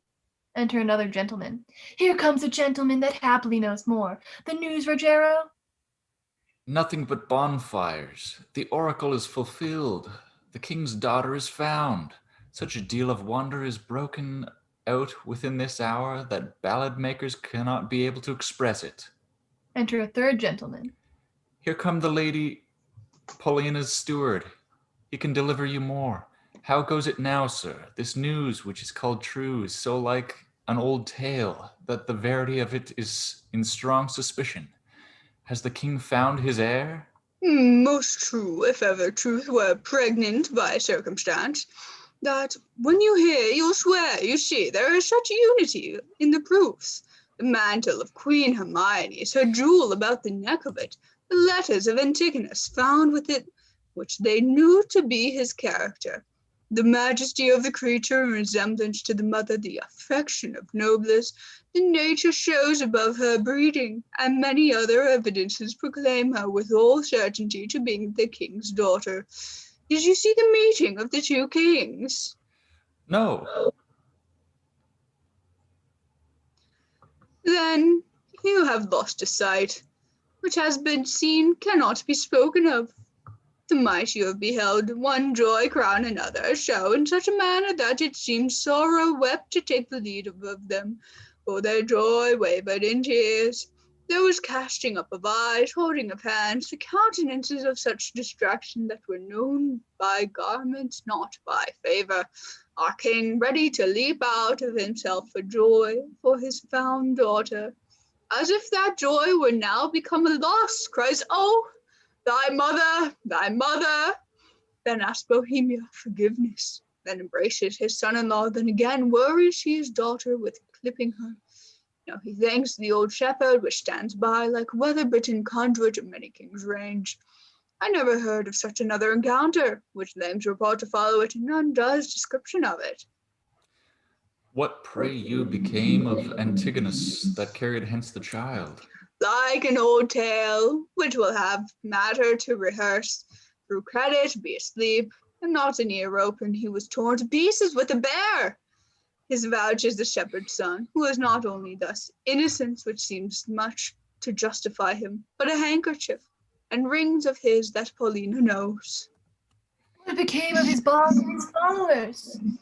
Wrecked the same instant of their master's death, and in the view of the shepherd, so that all the instruments which aided to expose the child were even then lost when it was found.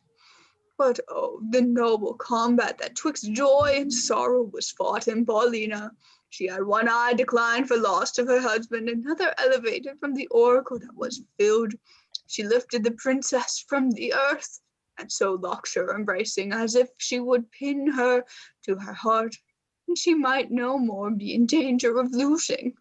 The dignity of this act was worth the audience of kings and princes, for by such it was acted. One of the prettiest touches of all, that which aligned from mine eyes, caught the water, though not the fish, was when, at the relation of the queen's death, in the manner of how she came to bravely confessed and lamented by the king, how attentiveness wounded his daughter, till, from the sign of dolor to another, she did with, alas! I would fain say bleed tears, for I am sure my heart wept blood. Who was most marble their charged color? Some swooned, all sorrowed.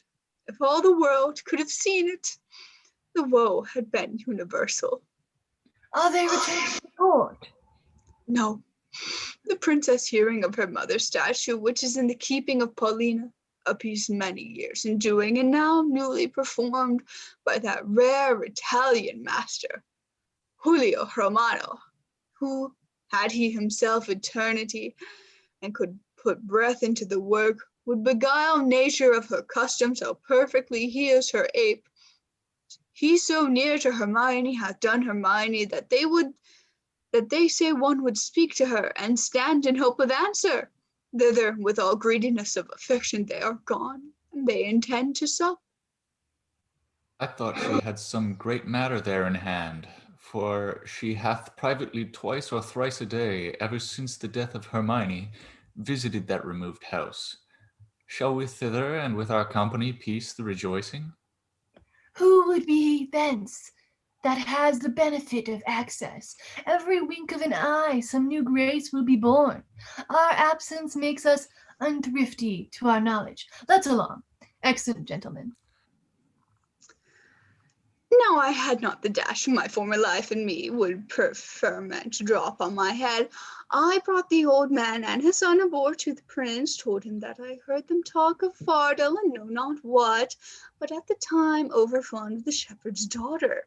So he then took her to be, who began to be much seasick, and himself a little better. Extremity of whether continue in this misery remained undiscovered. But 'tis all one to me.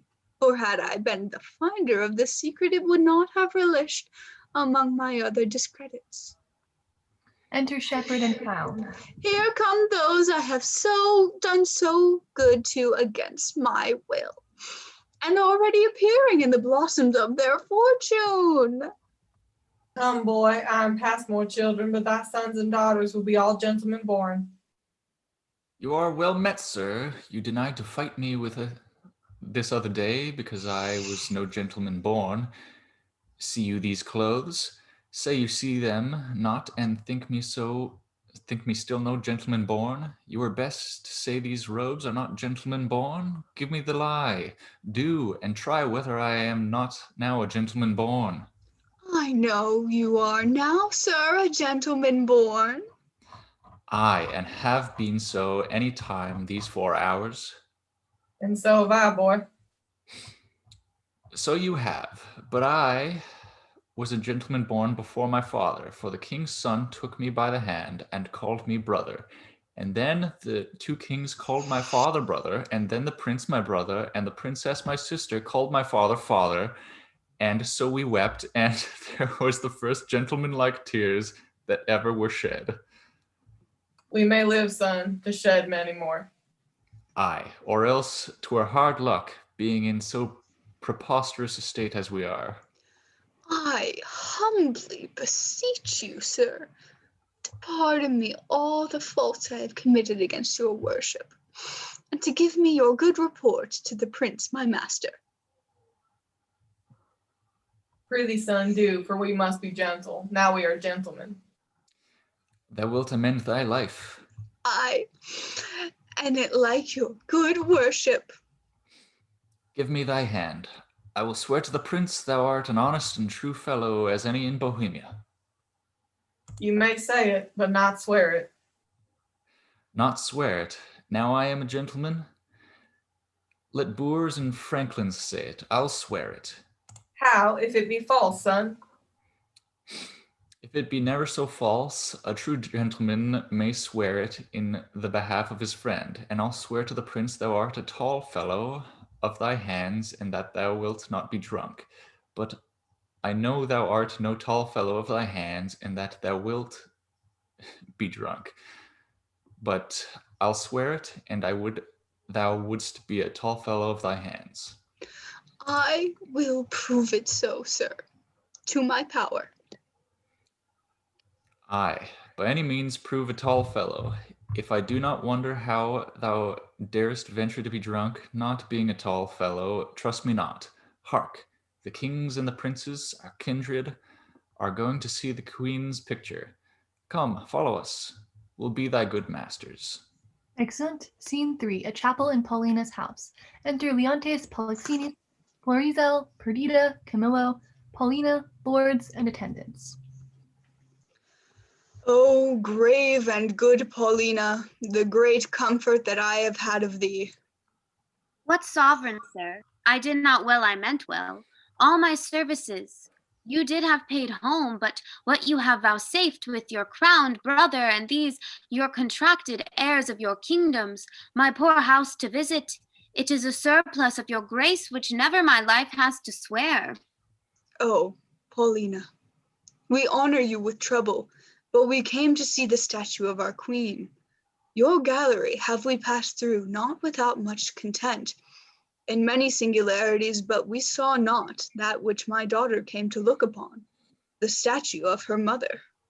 As she lived forever, so her dead likeness, I do well believe, excels whatever yet you looked upon, or hand of man hath done. Therefore I keep it lonely apart, but here it is prepared to see the life as lively mocked as ever, still sleep mock death. Behold and say, 'tis well. Paulina draws a curtain and discovers Hermione standing like a statue. I like your silence, it is more shows off your wonder, but speak first, you, my liege, comes, is not something near? Natural posture. Chide me, dear stone, that I may say indeed thou art Hermione, or rather, thou art she in thy not chiding, for she was as tender as infancy and grace. But yet, Paulina, Hermione was not so much wrinkled, nothing so aged as this seems. Oh, not by much. So much the more our carver's excellence, which lest go by some 16 years, and makes her as she lived now. As now she might have done. So much to my good comfort as it is now piercing my soul. Oh, thus she stood even with such life of majesty, warm life, as it now coldly stands when I first wooed her. I am ashamed. Does not the stone rebuke me for being more stone than it? Oh, royal peace, there is magic in thy majesty, which has my evils conjured to remembrance, and from thy admiring daughter took the spirit standing like stone with thee. And give me leave, and do not say 'tis superstition that I kneel and then implore her blessing. Lady, dear queen, that ended when I but began, give me that hand of yours to kiss. The statue is but newly fixed, the color's not dry. My lord, your sorrow was too sore laid on, which 16 winters cannot blow away, so many summers dry. Scarce any joy did ever so long live. No sorrow but killed itself much sooner. Dear my brother, let him that was the cause of this have power to take off so much grief from you, as he will peace up in himself. Indeed, my lord, If I had thought the sight of my poor image would thus have wrought you for the stone in mine, it would not have showed it. Do not draw the curtain. No longer shall you gaze on it, lest your fancy may think anon it moves. Let be what I were dead, but that methinks already. What was he that did make it? See, my lord, would you not deem it breathed? And that those veins did verily bear blood? Masterly done. The very life seems born upon her lips. This fixture of her eye has motion in it, as we are mocked with art. I'll draw the curtain. My lord's almost so far transported that he'll think anon it lives. Sweet Paulina, make me to think so 20 years together. No settled senses of the world can match the pleasure of that madness, let alone. I am sorry, sir. I have thus far stirred you, but I could afflict your father. Do, Paulina, for this affliction has a taste as sweet as any cordial comfort. Still, methinks there is an air comes from her. What fine chisel could you ever cut breath? Let no man mock me, for I will kiss her. Good, my lord, fair. The ruddiness upon her lip is wet. You'll mar it if you kiss it, stain your own with oily painting. Shall I draw the curtain? No, not these 20 years. So long could I stand by, a looker on. Either forbear quite presently the chapel, or resolve you for more amazement. If you can behold it, I'll make the statue move indeed. Descend and take you by the hand, but then you'll think, which I protest against, I am assisted by wicked powers. What you can make her do, I am content to look on. What to speak, I am content to hear, for 'tis as easy to make her speak as move. It is required you do make your faith, and all stand still. On those that think it is unlawful business, I'm about, let them depart. Proceed. No foot shall stir. Music, awake her, strike. Music. Do I sing this? All right. 'Tis time, descend, be stone no more. Approach, strike all that look upon with marvel. Come, I'll fill your grave upstir, nay, come away. Bequeath to death your numbness, far from him dear life redeems you, you'll perceive the stirs. Hermione comes down. Start not, her action shall be holy, as you hear my spell is lawful. Do not shun her until you see her die again, for then you kill her double. Nay, present your hand. When she was young you wooed her, now in age if she become the suitor. Oh, she's warm. If this be magic, let it be an art, lawful as eating. She embraces him. She hangs around his neck. If she pertain to life, let her speak too. Aye, and make it manifest where she has lived, or how stolen from the dead. That she is living were't but told you, should be hooted at like an old tale. But it appears she lives, though yet the speak not. Mark a little while, please you to interpose, fair madam. Kneel and pray your mother's blessing. Turn, good lady, our Perdita is found. Your gods look down, and from your sacred vials pour your graces upon my daughter's head. Tell me, mine own, where hast thou been preserved? Where lived? How found thy father's court? For thou shalt hear that I, knowing by Paulina that the oracle gave hope, thou wast in being have preserved myself to see and issue. There's time enough for that. Lest they desire upon their push to trouble, your joys with like relation go together, your precious winners all, your exhalation partake to every one. I, an old turtle, will wing me to some withered bough, and there my mate, that's never to be found again, lament till I am lost. Oh, peace, Paulina. Thou shouldst a husband take by my consent, as I by thine wife. This is a match, and made between by vows. Thou hast found mine, but how is it to be questioned? For I saw her, as I thought, dead, and have in vain said many a prayer upon her grave. I'll seek far, for him I partly know his mind, to find these an honorable husband. Come, Camillo, and take her by the hand. whose worth and honesty is richly noted and here justified by us, a pair of kings. Let us from this place what? Look upon my brother. Both your pardons, that ere I put between your holy looks my ill suspicion. This is your son-in-law, and son unto the king, who heaven's directing is troth plight to your daughter. Good Paulina, lead us from hence, where we may leisurely each one demand an answer to his part, performed in this wide gap of time since first we were disserviced. Hastily, lead away. Exeunt, the end of A Winter's Tale by one William Shakespeare who was sometimes smart. That was not his best, I will say. Not his highest point. Oh, I like this one actually. So next week we're having movie night. We're watching, I don't remember what version of Winter's Tale, but it's on our Twitter. So just follow at Bard Book, Bard At underscore Bard Book on Twitter. Yeah. And then after that, we're doing it not on a Friday, because I believe the Friday is like a holiday. On the 23rd, we're having our discussion. And yeah, that was thank you to the people who stuck through this. That was wild. Yeah, thank you for joining us, watching this long play. And we will see It was you 4 hours. later. Hamlet is still going on somewhere right now. Hamlet's still going on. But this was the contender. And so we'll see you guys later. Thank you to everyone who was in the play. Thank you to everyone who watched. Thank you. And Bye. we'll see you guys at the end of the month. Bye. Bye.